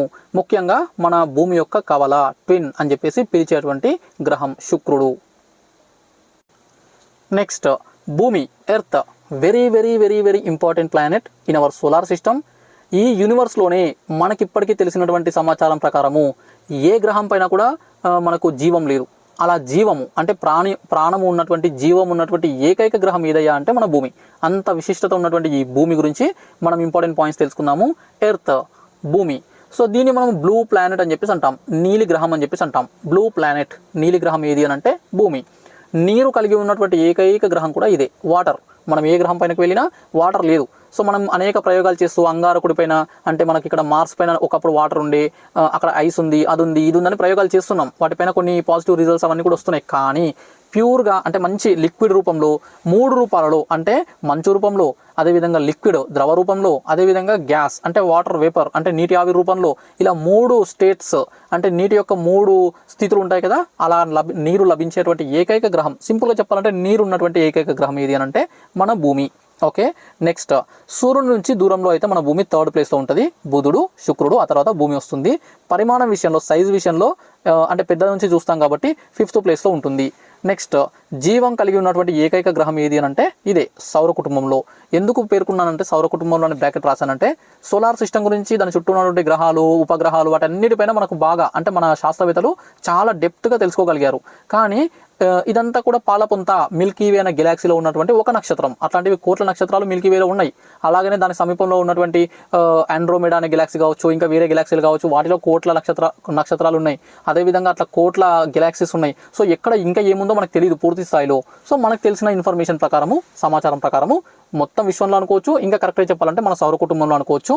జీవం ఉన్నటువంటి ఏకైక గ్రహం ఏది అని అంటే భూమి. ఓకే, సో భూమికి సంబంధించి కొన్ని ఇంపార్టెంట్ పాయింట్స్ ఇవి ఖచ్చితంగా గుర్తుపెట్టుకోండి. ఈ పాయింట్స్ ఎర్త్కి సంబంధించి కాబట్టి ప్రతి పాయింట్ ఇంపార్టెంటే. సో ద్రవ్యరాశి ఎంత? ద్రవ్యరాశి అంటే 5.97 × 10⁻24 kgs ఇంత ద్రవ్యరాశి మాస్ అనేది కలిగి ఉంటుంది. ఈ ద్రవ్యరాశి గురించి ఎక్కువసార్లు ఏం క్వశ్చన్ అడగలేదు, అడగకపోవచ్చు. 5.97 అనేది ఈ నెంబర్ గుర్తుపెట్టుకోండి. ఇంటూ 10⁻24 అనేది అన్నిటికీ కామన్గా వస్తుంది. ఓకే, నెక్స్ట్ సాంద్రత డెన్సిటీ వెరీ వెరీ ఇంపార్టెంట్. 5514 5514 kgలు. ఒక మీటర్ క్యూబ్ భూమి 5514 kgల ఏమంటారు దాని వెయిట్ అనేది చూపిస్తుంది. సో అంటే సాంద్రత density 5514 kgs per meter cube అని చెప్పేసి అంటాము. నెక్స్ట్ వ్యాసం అంటే డయామీటర్. భూమి ఇలా ఉంటే భూమి యొక్క ఒక ప్రాంతం నుంచి ఆపోజిట్ ప్రాంతానికి వెళ్ళడానికి ఉండేటువంటి డిస్టెన్స్ అంటే వ్యాసము అని చెప్పేసి అంటాం. దీంట్లో సగాన్ని వ్యాసార్థము రేడియస్ అంటాం. సగం అయితే రేడియస్, మొత్తం ఏమో diameter. Diameter is equal to 12,756 kilometres. Okay, next gravity గురుత్వాకర్షణ శక్తి వచ్చేసి 9.8 m/s². 9.8. దీనికి రివర్స్ 8.9 ఇంతకుముందుకు చూసిన శుక్రగ్రహానికి ఉంటుంది.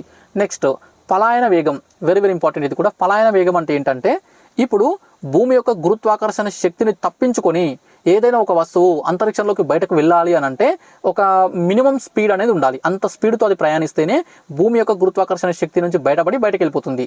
అది ఎంత అంటే 11.2 km/s. అంటే ఒక వస్తువు ఏదైనా కానీ 11.2 కిలోమీటర్ల వేగం అంటే సెకనుకు 11.2 కిలోమీటర్ల కంటే ఎక్కువ దూరం ప్రయాణించే ఫోర్స్తో మనం కనుక వదిలితే అప్పుడు అది భూమి నుంచి బయటకు వెళ్ళిపోతుంది.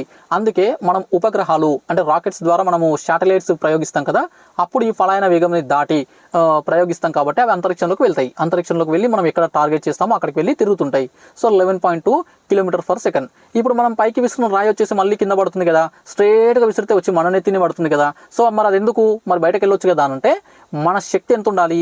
ఆ రాయిని సెకనుకు 11.2 కిలోమీటర్ల దూరం ప్రయాణించి అంతకంటే ఎక్కువ ప్రయాణించే వేగంతో మనం కనుక విసరగలిగితే అంత శక్తి మనకుంటే మనం విసిరిన రాయి కింద కూడా రాదు. ఓకే, అలాగనే వెళ్ళిపోయి అంతరిక్షంలోకి వెళ్ళిపోతుంది. మరి ఉందా?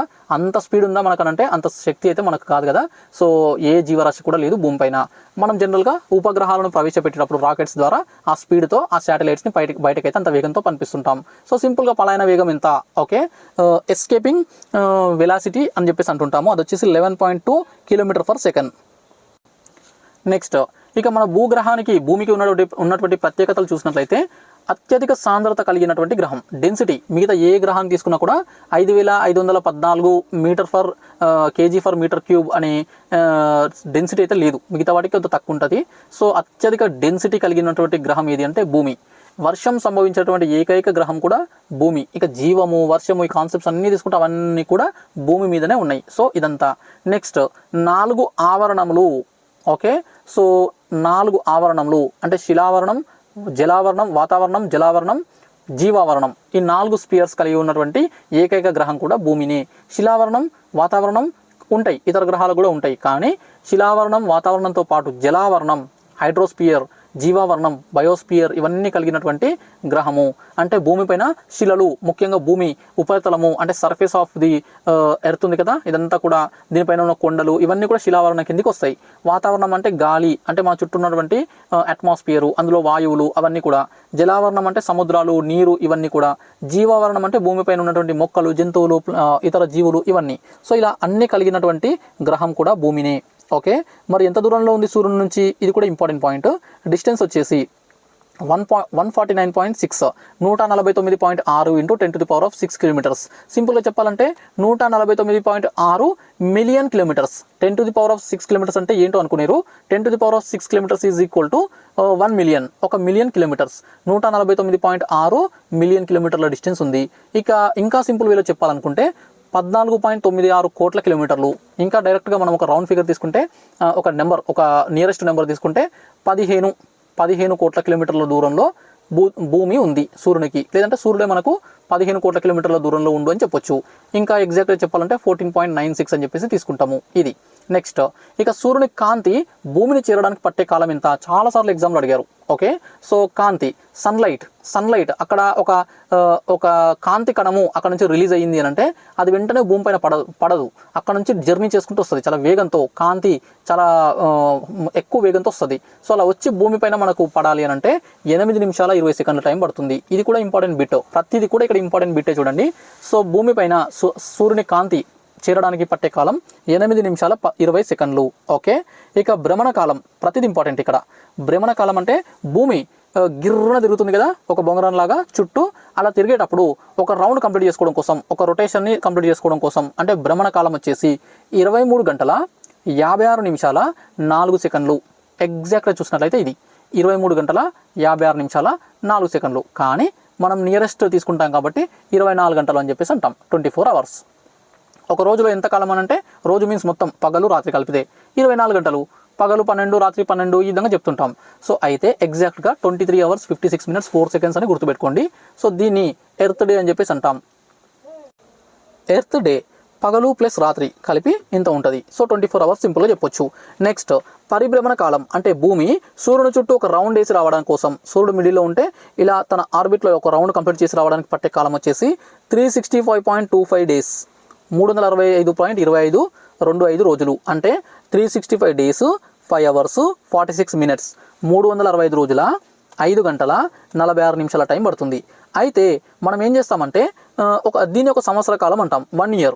1 yearలో మనం 365 days బాగానే ఉంది, మళ్ళీ 5 గంటలు 46 నిమిషాలు ఇదంతా ఇబ్బందికరంగా ఉంది. కాబట్టి ఈ 5 గంటల 46 నిమిషాలు అనే దాన్ని మనము లెక్కించకుండా అంటే వీటిని 4 yearsకి ఒకసారి కలిపి ఒక ప్రత్యేకమైన రోజుగా ఎక్స్ట్రా డేగా మనం కౌంట్ చేస్తున్నాం. అందుకే మనకు సాధారణ సంవత్సరంలో 365 days, లీప్ సంవత్సరంలో లీప్ ఇయర్లో 366 days ఉంటాయి. అందుకే ప్రతి 4 ఏళ్ళకు ఒకసారి ఫిబ్రవరి నెలలో 29 రోజులు ఉంటాయి. ఓకే, సో ఫిబ్రవరి నెలలో 29 days ఉంటాయి. ఎప్పుడు ఎవ్రీ 4 yearsకి. రిమైనింగ్ అంటే ఒక సంవత్సరం 365 అంటే ఫిబ్రవరిలో 28 వచ్చి 29 అవుతుంది. ఎందుకు అట్లా అవుతుంది అని అంటే మనకి ఇక్కడ భూమి సూర్యుని చుట్టూ తిరిగి రావడం కోసం ఎగ్జాక్ట్గా తీసుకున్నట్లయితే మనకి ఎంత టైం పడుతుంది, 365 days 5 hours 46 minutes. ఈ 5 hours 46 minutesని ప్రత్యేకంగా ఒక డేగా తీసుకోవడానికి వస్తలేదు. కాబట్టి ఆ టైంని మనం ఏం చేస్తున్నామనంటే 4 సంవత్సరాలకు ఒకసారి కలిపితే దాదాపుగా ఒక రోజు సమయం అవుతుంది. అందుకే మన క్యాలెండర్లో ఆ విధంగా మనం తయారు చేసుకోవడం అయితే జరిగింది. ఓకే, సో సూర్యుని చుట్టూ పరిభ్రమించే వేగం అంటే భూమి సూర్యుని చుట్టూ తిరుగుతుంది కదా, సో ఎంత స్పీడ్తో తిరుగుతుంది అని అంటే 29.8 km/s అంటే 29.8 km ప్రయాణిస్తుంది ఒక సెకండ్కి. ఆ విధంగా 107,000 km గంటకు 107,000 km స్పీడ్తో భూమి సూర్యుని చుట్టూ తిరుగుతుంది. ఓకే, మనము మన బైకు కారు వీటిని డ్రైవింగ్ చేస్తుంటాం కదా, ఎంత స్పీడు KMPH అంటాం కదా. So 100 kmph. ఇక కారు అయితే 120 140 150లో నడిపితే చాలా స్పీడ్గా చాలా ఎంజాయ్గా మనము ఆ రైడ్ అనేది ఎంజాయ్ చేస్తుంటాం కదా. అఫ్కోర్స్ అది డేంజర్ అనుకోండి. సో మనం గరిష్టంగా ఒక 150 కిలోమీటర్లు 120 కిలోమీటర్లు 100 కిలోమీటర్ల వేగంతో ప్రయాణిస్తుంటాం కొన్ని సందర్భాల్లో. మరి భూమి 107,000 km స్పీడ్తో ప్రయాణిస్తుంది. అంత స్పీడ్గా తిరుగుతుంది సూర్యుని చుట్టూ. అయినా మనకు కొంత జల్క్ ఇచ్చినట్లు కానీ, కొంత అలజడి కానీ ఇలాంటిది ఏమనిపించదు. కొంత ఏమంటారు షేకింగ్ కానీ, కొంత వైబ్రేషన్ కానీ అట్లా ఏమనిపించదు. సో దానికి వేరే కారణాలు ఉంటాయి, మనం ఎప్పుడైనా డిస్కస్ చేద్దాం, అది అడగరు ఎగ్జామ్లో. కానీ సో జనరల్గా చెప్తున్నా ఈ విధంగా ఉంటుంది భూమి యొక్క స్పీడు. నెక్స్ట్ సగటు ఉష్ణోగ్రత యావరేజ్ టెంపరేచర్ ఎంత అనంటే 15 degrees సెంటిగ్రేడ్. భూమిపైన సగటు ఉష్ణోగ్రత 15 degrees సెంటిగ్రేడ్. మరి ఎగ్జాక్ట్గా అంతే ఉంటుందా అని అంటే ఒక్కొక్క ప్రదేశంలో ఒక్కొక్క రకంగా ఉంటుంది. అదేవిధంగా పగలు ఒక రకంగా రాత్రి ఒక రకంగా ఉంటుంది. మళ్ళీ సీజన్స్ వైజ్గా అంటే మన భూమికి చాలా లక్షణాలు ఉన్నాయి, ఈ ఋతువులు ఇవన్నీ ఉన్నాయి. సో వాటి ఆధారంగా మారుతుంటుంది. కానీ యావరేజ్గా తీసుకుంటే 15 degrees సెంటిగ్రేడ్. సో ఇందులో ముఖ్యంగా వేరియేషన్ వచ్చేసి -80 degrees సెంటిగ్రేడ్ నుంచి 58 degrees సెంటిగ్రేడ్ మధ్యలో వేరియేషన్ అయితే కనిపిస్తుంది. ఓకే, ఇక భూమికి ఉన్న ఏకైక సహజ ఉపగ్రహం ఒకే ఒక న్యాచురల్ శాటిలైట్ మూన్ ఏది అంటే చంద్రుడు, జాబిల్లి, వెన్నెల, చందమామ ఏమైనా పిలుచుకుంటాం. సో ఇక్కడైతే మనం చంద్రుడు మూన్ అని చెప్పేసి పిలుస్తుంటాం. Okay, moon. అయితే మన భూమి యొక్క ఆకారం అనేది ఒక ఇంపార్టెంట్ పాయింట్. ఇక్కడ భూమి ఏ ఆకారంలో ఉంది అని అంటే భూమి గుండ్రంగా ఉంది, గుండ్రని బంతిలాగా ఉంది. మనము ప్లానెట్కి ఒక గ్రహానికి ఉండాల్సిన లక్షణాల్లో కూడా మనం చూసాం కదా, గుండ్రంగా బంతిలాగా ఉండాలి, స్పియర్ లాగా ఉండాలని చెప్పేసి. అయితే భూమి కూడా అట్లనే ఉంది, కానీ పర్ఫెక్ట్గా అయితే లేదు, నాట్ పర్ఫెక్ట్లీ ఎగ్జాక్ట్గా అయితే లేదు. సో అయితే భూమి తన చుట్టూ తాను తిరుగుతుంది కదా, భ్రమణం ఉంది కదా, దానివల్ల ఏమైందంటే ఆ శక్తి వల్ల భూమధ్య రేఖ వద్ద, అంటే ఇది భూమి ఇలా ఉంటే ఈ మిడిల్లో ఉండేది భూమధ్య రేఖ, ఇక్కడ ఉండేది నార్త్ పోల్, ఇక్కడ ఉండేది సౌత్ పోల్.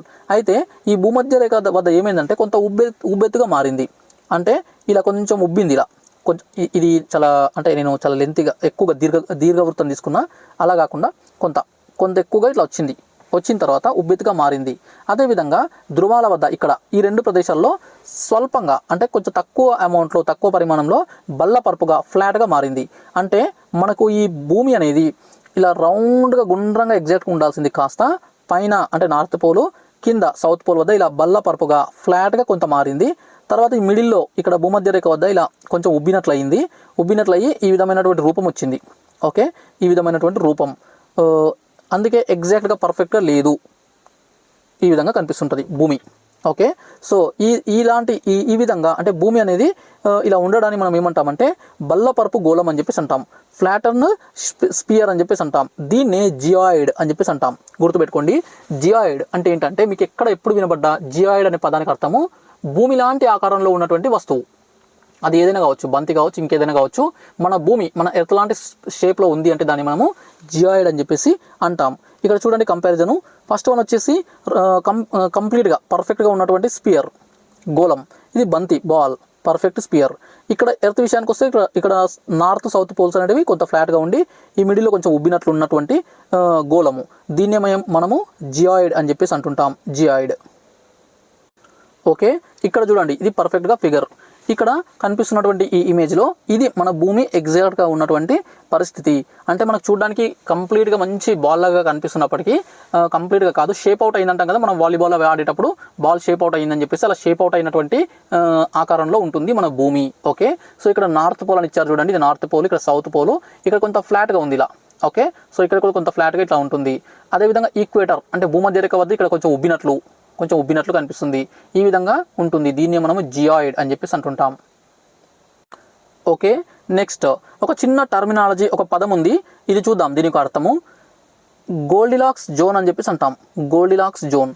ఈ గోల్డిలాక్స్ జోన్ అంటే ఏంటంటే ఏదైనా ఒక గ్రహం పైన నీరు అనేది, వాటర్ అనేది ద్రవ రూపంలో ఉండడానికి కావాల్సినటువంటి వాతావరణ పరిస్థితులు అంటే టెంపరేచర్ కావచ్చు, అక్కడ డెన్సిటీ కావచ్చు, మాస్ కావచ్చు, ఇంకేమైనా కావచ్చు, పరిస్థితులు నెలకొనడానికి అంటే ఏర్పడడానికి ఆ గ్రహానికి మరియు దాని నక్షత్రానికి మధ్య గల దూరం ఏదైతే ఉందో ఆ దూరాన్ని మనము గోల్డిలాక్స్ జోన్ అని చెప్పేసి అంటాం. అంటే మనకి ఎక్కడ పడితే అక్కడ ఏ గ్రహం పైన అంటే ఆ గ్రహం పైన ఇలాంటి లక్షణాలు ఉండవు. దానికి ఒక సర్టెన్ డిస్టెన్స్ అని ఉంటుంది. ఒక నక్షత్రం నుంచి ఒక నిర్దిష్టమైనటువంటి దూరంలో మాత్రమే ఆ జోన్ అనేది ఏర్పడుతుంది. అక్కడ ఉన్నటువంటి గ్రహానికి మాత్రమే దానిపైన నీరు అనేది ద్రవ రూపంలో ఉండడానికి అవకాశం ఉంటుంది. అంటే అక్కడ టెంపరేచర్ కావచ్చు, అక్కడ ఉన్నటువంటి ఏమంటారు వాయువులు అంటే గ్యాసెస్ కావచ్చు, అక్కడ ఉన్నటువంటి ఇతర పరిస్థితులు అవన్నీ కూడా ఉంటాయి. సో అవన్నీ అనుకూలంగా ఏర్పడాలంటే ఒక పర్టికులర్ డిస్టెన్స్ అనేది ఉంటుంది. ఆ డిస్టెన్స్ అనేది ఆ స్టార్ అంటే సూర్యుడు అయితే సూర్యుడు, ఇతర స్టార్ అయితే ఆ స్టారు దాని యొక్క గ్రహానికి మధ్యలో ఉంటుంది. అలా ఉన్నప్పుడు మాత్రమే నీరు అనేది ఉంటుంది. అందుకే బుధుడి పైన నీరు లేదు, శుక్రుడి పైన లేదు, భూమి పైన ఉంది, మళ్ళీ తర్వాత అంగారకుడి పైన లేదు, బృహస్పతి పైన లేదు. ఎందుకు అనంటే భూమి పైన ఎందుకు ఉంది అనంటే ఆ భూమి అనేది అట్లాంటి జోన్లో ఉంది. సో ఈ డిస్టెన్స్ అనేది ఆ నక్షత్రం యొక్క పరిమాణం. అంటే అన్నిటికీ సేమ్ ఉంటుందా? మన సూర్యునికి ఎంతైతే డిస్టెన్స్లో భూమి ఉందో ఇంకో నక్షత్రానికి కూడా అంతే ఉంటుందా? ఇంకో నక్షత్రానికి కూడా అంతే ఉంటుంది అంటే no, it depends on distance. అంటే ఆ డిస్టెన్స్ నక్షత్రానికి ఆ నక్షత్రానికి అదేవిధంగా గ్రహానికి మధ్యలో ఉన్నటువంటి డిస్టెన్సు, ఆ నక్షత్రం యొక్క పరిమాణం, సైజు, వాటన్నిటిపైన ఆధారపడి ఉంటుంది. ఓకే, నక్షత్రం యొక్క పరిమాణం అదేవిధంగా బలం కూడా దాని యొక్క స్ట్రెంత్ పైన కూడా ఆధారపడైతే ఉంటుంది ఆ డిస్టెన్స్ అనేది. ఓకే, నెక్స్ట్ ఇక భూమి విషయానికి వస్తే భూమి సూర్యుని యొక్క గోల్డిలాక్స్ జోన్ ఏదైతే అన్నామో అందులో ఉంది. అందుకే మనకు ఇక్కడ ఇలాంటి అనుకూలమైనటువంటి వాతావరణం ఉండి జీవం అయితే ఏర్పడింది. ఏంటి ఆ డిస్టెన్స్ అంటే 149.6 × 10⁶ కిలోమీటర్స్. సింపుల్గా చెప్పాలంటే 149.6 మిలియన్ కిలోమీటర్లు, లేదంటే 149.96 కోట్ల 14.96 14.96 కోట్ల కిలోమీటర్లు. ఇంకా సింపుల్ వేలో చెప్పాలంటే 15 కోట్ల కిలోమీటర్లు అని చెప్పేసి అనుకోవచ్చు. ఇదే డిస్టెన్స్లో ఇంకో గ్రహం కూడా వచ్చిందనుకోండి, దానిపైన కూడా ఇలాంటి పరిస్థితులు అయితే ఏర్పడవచ్చు. ఓకే, సో మరి ఎన్ని విశిష్టతలు ఉన్నటువంటి భూమిని చూడాలి కదా, చాలాసార్లు చూసుంటాం మనము ఈ ఇమేజెస్ అనేటివి. ఇది ఎర్త్, మన భూమి యొక్క ఇమేజ్. మనకు శాటిలైట్ నుంచి చూసినప్పుడు ఈ విధంగా కనిపిస్తుంటుంది మన భూమి. ఓకే, సో నెక్స్ట్ వచ్చేసి అంగారకుడు. ఈ ఇన్నర్ ప్లానెట్స్లో చివరిది. ఓకే, అంగారకుడు. ఈరోజు క్లాస్లో దీంతో మనం స్టాప్ చేస్తాము. ఇప్పటికే చాలా లెంత్ అయింది క్లాసు. అయితే అంగారకుడు మార్స్ గురించి డిస్కస్ చేద్దాం. దీన్ని మనము అరుణ గ్రహం అని చెప్పేసి అంటాం. Red planet. బ్లూ ప్లానెట్ ఏది? ఎర్త్. రెడ్ ప్లానెట్ ఏది అంటే అంగారకుడు మార్స్. అదేవిధంగా రోమన్స్ అనేవాళ్ళు ఈ అంగారకుడిని యుద్ధ దేవుడిగా భావించేవాళ్ళు. అంటే రోమన్ల యొక్క యుద్ధ దేవుడిగా పిలుస్తారు. అందుకే గాడ్ ఆఫ్ వార్ అని చెప్పేసి కూడా అంటుంటాం. ఓకే, సో ఇది పక్కన పెడితే మరి దీనికి సంబంధించిన విశేషాలు ఏమున్నాయంటే సూర్యుని నుంచి 4వ గ్రహం డిస్టెన్స్లో అంటే దూరంలో. అదేవిధంగా ఇన్నర్ ప్లానెట్స్ ఏవైతే అనుకున్నామో అందులో చివరిది. దీని తర్వాత మనకు ఆస్ట్రాయిడ్ బెల్ట్ వస్తుంది, తర్వాత మనకు అవుటర్ ప్లానెట్స్ వస్తాయి. అదేవిధంగా సైజు విషయానికి వస్తే 2వ అతి చిన్న గ్రహం, మొదటిది బుధుడు, second smallest one. Okay, next భ్రమణ సమయము దాదాపుగా భూమి యొక్క భ్రమణ సమయానికి సమానంగా ఉంటుంది. అంటే మన భూమి 24 గంటలు అంటే 23 గంటలు సంథింగ్ ఉంది కదా, ఆ టైంలో ఒక రౌండ్ కంప్లీట్ చేసుకుంటుంది, తన చుట్టూ తాను ఒక రొటేషన్ జరుగుతుంది. అలాంటి దగ్గరగా భూమికి దగ్గరగా భూమితో సమానంగా అంటే ఎగ్జాక్ట్గా కాకుండా నియరెస్ట్గా ఉండేటువంటి గ్రహం ఏది అని అంటే కూడా ఈ అంగారకుడు అంటే మార్స్. మరి ఎంత భ్రమణ కాలం అంటే 24.6 గంటలు. మన దగ్గర 23.9 సంథింగ్ వస్తుంది. అంటే దాదాపుగా 24 గంటలు అయితే మనకు ఒక రాత్రి ఒక పగల అవుతుంది. మరి అంగారకుని పైన అక్కడ కూడా దాదాపు అంతే 24.6, కొంచెం ఎక్కువ అంటే 24.6 గంటలు అనేది అక్కడ ఉంటుంది. అంటే మన దగ్గర పగలు రాత్రి ఎంత టైం ఉంటుందో దాదాపుగా అక్కడ కూడా అదే విధంగా ఉంటుంది. ఇక పరిభ్రమణ కాలం అంటే సూర్యుని చుట్టూ తిరిగి రావడానికి 687 డేస్ పడుతుంది. మనకు 365 డేస్ పడితే 687 డేస్ పడుతుంది. దాదాపుగా మనకు డబల్ ఉంటుంది. అంటే మన దగ్గర 1 సంవత్సరం అయ్యే కాలం అక్కడ 2 సంవత్సరాలు అయ్యే కాలంలో అంగారకుడి పైన 1 ఇయర్ అనేది మన దగ్గర ఆల్మోస్ట్ 2 ఇయర్స్కి సమానంగా ఉంటుంది. 1.5 లేదా 2 ఇయర్స్ మధ్యలో ఉంటుంది. నెక్స్ట్ సూర్యుడి నుంచి దూరం ఎంత, డిస్టెన్స్ ఎంత అంటే ఇదేం ఎగ్జామ్లో అడిగారు, బట్ చూడండి ఒకసారి. 227.9 × 10⁶ కిలోమీటర్స్ భూమిది ఇంపార్టెంట్. అంగారకుని చూసుకోండి ఒకసారి, 227.9 మిలియన్ కిలోమీటర్స్ లేదంటే 22.79 కోట్ల కిలోమీటర్లు అని చెప్పేసి అనుకోవచ్చు. నెక్స్ట్ వ్యాసం ఎంత అంటే 6792 6792 కిలోమీటర్ల వ్యాసము కలిగి ఉంటుంది అంగారక గ్రహము. నెక్స్ట్ ద్రవ్యరాశి విషయానికి వస్తే 0.642 × 10⁻24 kg. ఇవన్నీ డేటా, ఫ్యాక్చువల్ ఇన్ఫర్మేషన్ బాగా బట్టి గుర్తుపెట్టుకోవాల్సినటువంటి అవసరం ఉంటుంది. అవసరమైనప్పుడే మాత్రమే అలా చేయాలి, ప్రతిదానికి చేయొద్దు. నెక్స్ట్ సాంద్రత డెన్సిటీ వచ్చేసి 3933 3933 kg/m³ ఉంటుంది. నెక్స్ట్ సగటు ఉష్ణోగ్రత వచ్చేసి -65 డిగ్రీ సెంటీగ్రేడ్, యావరేజ్ టెంపరేచర్ -65 ఉంటుంది. ఇక ఉపగ్రహాలు ఉన్నాయా సార్ అంటే ఉన్నాయి. భూమికి ఒకటి ఉంటే దీనికి 2 ఉన్నాయి. 2 మూన్స్ లేదంటే 2 న్యాచురల్ శాటిలైట్స్. ఒకటి ఫోబోస్ అని చెప్పేసి అంటాం, ఇంకోటి డీమోస్. ఇందులో డీమోస్ అనేది ఒక ప్రత్యేకత ఉంది. ఇదేంటంటే సౌర కుటుంబంలోని అతి చిన్న గ్రహం కాదు, అతి చిన్న ఉపగ్రహం. అంటే భూమికి ఉన్నటువంటి చంద్రుడు, అదేవిధంగా ఈ అంగారకునికి ఉన్నటువంటి మార్స్కు ఉన్నటువంటి ఫోబోస్, డీమోస్, అదేవిధంగా మనకు నెక్స్ట్ వచ్చే జూపిటర్కు ఉన్నటువంటి 79, సాటర్న్కు ఉన్నటువంటి 83, ఇవన్నీ ఉన్నాయి కదా మిగతా గ్రహాలకు ఉన్నవి. అన్నిటిలో చూసినట్లయితే అతి చిన్న ఉపగ్రహం ఏది అని అంటే డీమోస్. ఇది దేనికి ఉంది అని అంటే అంగారకుని చుట్టూ తిరుగుతూ ఉన్నటువంటి ఉపగ్రహం. ఓకే, నోట్ అని చెప్పేసి ఇక్కడ ఒక పాయింట్ ఇచ్చాను చూడండి.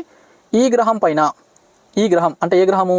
అంగారకుడు అనే గ్రహం పైన 600 కిలోమీటర్ల పొడవు అంటే లెంత్, 25 కిలోమీటర్స్ ఎత్తు హైట్తో ఉన్నటువంటి ఒక ప్రదేశం ఉంది. దాన్ని ఒలంపస్ మ్యాన్ అని చెప్పేసి అంటాం. ఒలంపస్ మ్యాన్ అనే ఒక విలుప్త అగ్నిపర్వతం. విలుప్త అంటే ఎక్స్టింక్ట్ వాల్కనో అని చెప్పేసి అంటాం. అంటే ఒకప్పుడు బద్దలయ్యేది, అది ఆగిపోయింది, ఇక ఎప్పటికి కూడా బద్దలవ్వదు.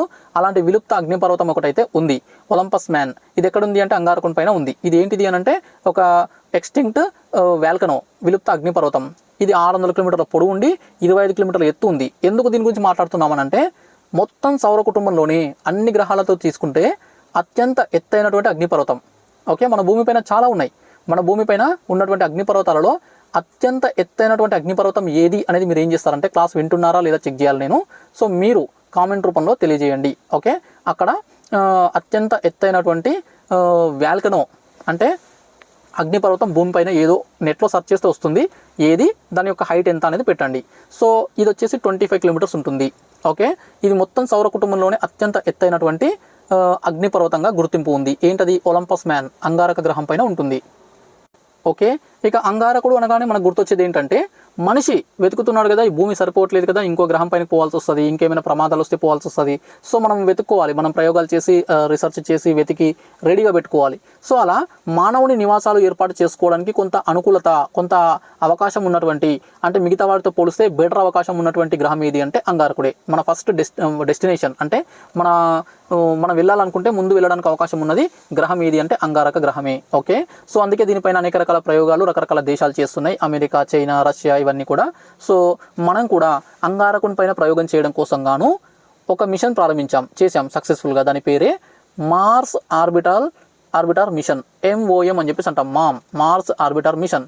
దీన్నే మనము మంగళయాన్ అని చెప్పేసి అంటాం. మంగళయాన్ అంటే ఇదేంటంటే, ఈ ప్రయోగం ద్వారా ఇది మన ఇండియా, మన భారతదేశము, మన భారత అంతరిక్ష పరిశోధన సంస్థ అయినటువంటి ఇస్రో చేపట్టింది 5th November 2013. Very very important day ఇది. ఎందుకంటే మార్స్ సంబంధించినటువంటి విషయంలో మంగళయాన్ అనేది చాలా ఫేమస్. సో 5th November 2013 రోజున శ్రీహరికోట, ఏపీలోని శ్రీహరికోట ఉంది కదా, సో అక్కడ నుంచి ఈ ప్రయోగం అయితే జరిగింది సక్సెస్ఫుల్గా. ఇందులో ఇది జరిగిన తర్వాత మనకు ఈ మామ్ అనేది వెళ్ళి 24th September 2014 రోజున ఈ మాము అంగారక గ్రహం యొక్క కక్షలోకి చేరింది. అంటే అంగారకం చుట్టూ తిరగడం ప్రారంభించింది, దాని యొక్క కక్ష ఆర్బిట్లోకి వెళ్ళింది. సో ఇది దీని యొక్క ప్రత్యేకత. సో ఇంకా ఇంపార్టెన్స్ ఏంటంటే, చాలా తక్కువ ఖర్చుతో, అంటే ఇతర దేశాలు చాలా ఖర్చు పెట్టుకొని చేసేటువంటి ప్రయోగాన్ని కేవలము ఈ ప్రాజెక్ట్ లేదా ప్రయోగాన్ని భారతదేశము 455 కోట్ల రూపాయలు మాత్రమే ఖర్చు చేసి ప్రయోగించడం కూడా ఒక స్పెషాలిటీ. ఇది అక్కడికి వెళ్ళిన తర్వాత అనేక ఇమేజెస్ పంపించడము, దానిపైన రీసెర్చ్ చేయడం అవన్నీ చేస్తూ ఉంటుంది. సో మామ్ అనగానే, మంగళయాన్ అనగానే, మార్స్ ఆర్బిటర్ మిషన్ అనగానే దేనికి సంబంధించింది అంటే అంగారక గ్రహానికి సంబంధించినటువంటిది. ఓకే, మరి మనకు అవకాశం ఉంది నెక్స్ట్ మనం వెళ్ళడానికి, నివాసానికి అనుకున్నాం కదా, మరి అలాంటి గ్రహాన్ని ఒకసారి చూడాలి కదా. చూడండి, ఇక్కడ ఉంది రెడ్ ప్లానెట్. ఓకే, అరుణ గ్రహం అంటాం మార్స్. చూడండి ఇక్కడ దీని యొక్క రూపము ఈ విధంగా ఉంది. ఎందుకు సార్ అంత రెడ్గా ఉంది, కోపంగా ఉంటుంది ఏమన్నా, దీనికి బాగా కోపం ఎక్కువనా లేకపోతే డేంజరా అని అంటే అవేం లేవు. దీనిపైన, దీని యొక్క ఉపరితలం పైన ఐరన్ ఆక్సైడ్ అనే ఒక పదార్థం ఉంటుంది. ఈ ఐరన్ ఆక్సైడ్ అనేది ఎక్కువగా ఉండి ఉపరితలం పైన అది దుమ్ములాగా లేస్తూ ఉంటుంది. మనము ఏదైనా ఎర్ర మట్టి దిబ్బలు అలాంటి ప్రదేశానికి వెళ్ళినప్పుడు ఆ మన్ను అనేది బాగా, ఆ మట్టి ఎర్ర మట్టి అనేది బాగా వదులుగా పొడిగా ఉన్నప్పుడు పైకి దుమ్ములాగా వస్తుంది కదా, వచ్చినప్పుడు రెడ్గా ఎట్లా కనిపిస్తుందో ఆ విధంగా ఈ గ్రహం పైన మొత్తం ఐరన్ ఆక్సైడ్ అనేది పైన ఉండడం వల్ల అది దుమ్ము రూపంలో బయటకి ఇట్లా వ్యాపించడం వల్ల మనకు బయట నుంచి చూస్తే ఇది మొత్తం కూడా రెడ్ కలర్లో ఎర్రగా కనిపిస్తుంది. ఓకే, సో ఐరన్ ఆక్సైడ్ దీని యొక్క ఎరుపు కలర్కి కారణం. ఓకే, సో ఇది మన సౌర కుటుంబంలోని మొదటి 4 గ్రహాలు.